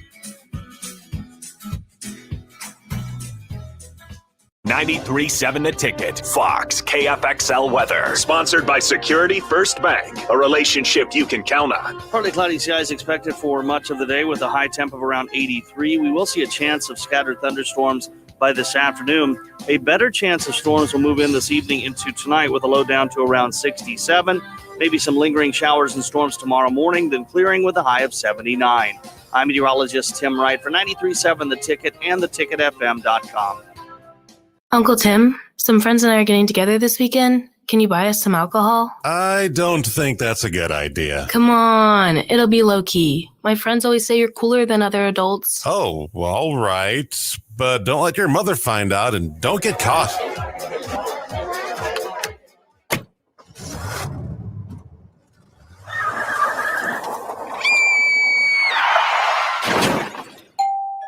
Hello, officer. What can I help you with? Are you the uncle of Samantha? Yes. Is she okay? You're under arrest for procuring alcohol from minors. One of the minors drove drunk and killed the mother of 2 last night in a crash. You're looking at up to 3 years in jail and a $10,000 fine.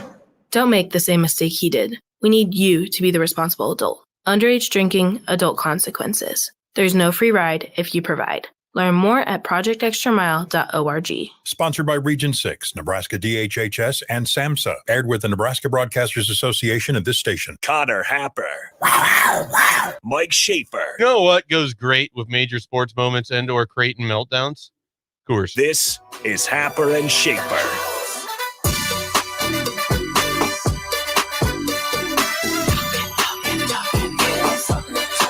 Full disclosure, that bite from Schaefer was not a bite that happened on our radio airwaves. That was from a podcast that we recorded once upon a time.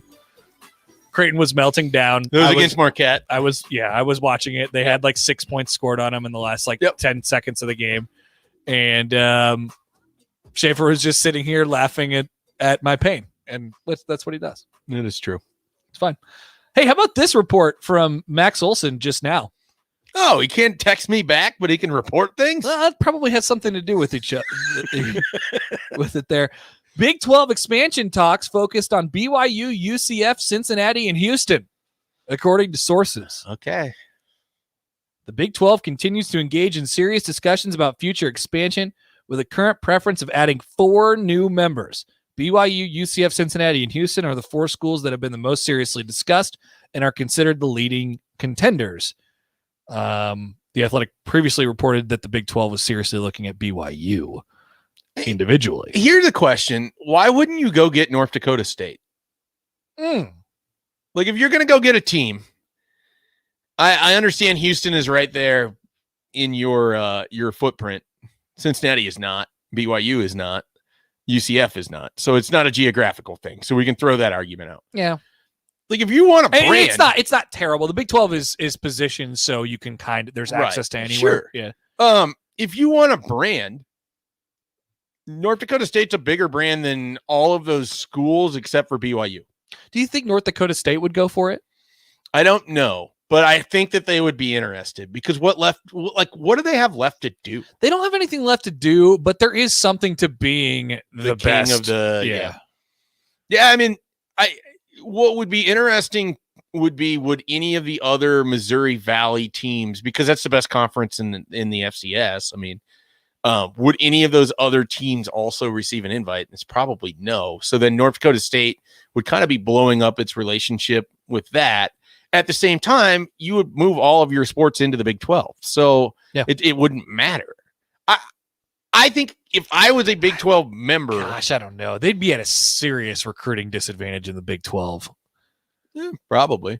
I mean, they've already beaten more Big 12 members than Kansas has over the last decade. Yeah, but they don't have to play them every game. You know, like I get that. I don't know how they would do as a program necessarily, but I think it would be a more interesting get than UC. Well, maybe not UCF. Than Houston. UCF is the one that would be such an easy fit for a Power 5 school. Yeah. That seems like a lot. Cincinnati too, but I don't think that this version of the Big 12 is a Power 5 conference. No, it's close as you can get it though, without adding a current other Power 5 school. So I guess if you're North Dakota it's not State, a bad conference. It certainly doesn't warrant much TV wise, right? But it's not the worst thing in the world. Like UCF has turned into a brand. No, but it's just in between being a group of 5 and a power. Like, it's not a power conference. It's not a small conference. It's the AAC. Yeah, right. It's better than the version ACC. of the AAC. Yeah, it's taking the best 4 AAC teams, 3 AAC teams basically, and adding them to the Big 12. The rest of the Big 12. Poor SMU. They can't ever get back. I mean, Houston's ceiling in the Big 12 is, better than what it is right now. Houston they'd be able to, recruit a little bit better. Yeah. Yes. Houston's probably the one that is the least attractive of those four, right? BYU might be the most attractive. Interesting. What's the case for that? Big fan base. Yeah.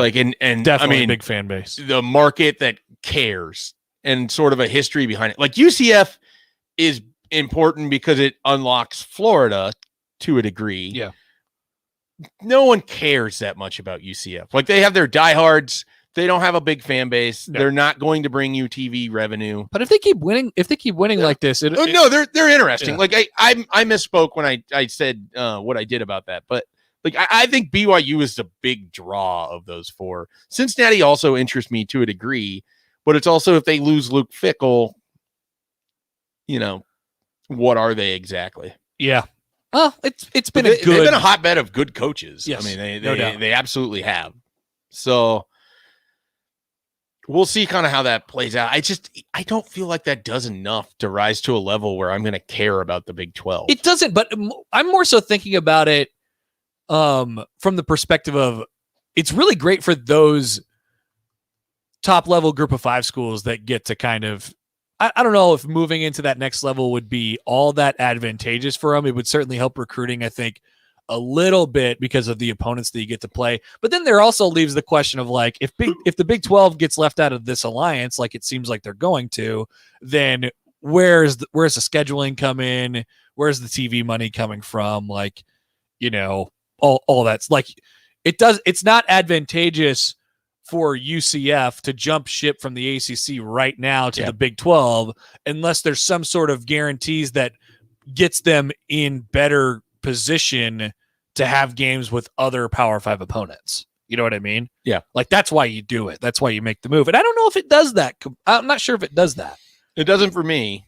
It doesn't warrant inclusion in the future of college football playoff conversations. And then not with the teams they'd be playing. Right. No. So, but it's of interest. And I mean, I'm not going to completely scoff at the idea, because I'm sure that I will both gamble on and watch games that include Iowa State versus BYU. No, I mean, some of those AAC games have been awesome. They've been super duper fun. I watched Cincinnati a lot. Desmond Ritter was fun. Mm-hmm. UCF is still there. You might. Yes, he is. Brandon Gabriel and Dylan Gabriel and Desmond Ritter are fun quarterbacks. UCF has been extremely fun. Yep. Houston had Derek King. Yeah. UCF plays tonight, right? UCF in Boise. There it is. Fun little game. All right, we're done for today. Tomorrow's Friday. We'll have a Football Friday extravaganza. We'll talk more about Fordham. Fordham Friday. Nice. Max Olson is in. Talk to you guys tomorrow. 93.7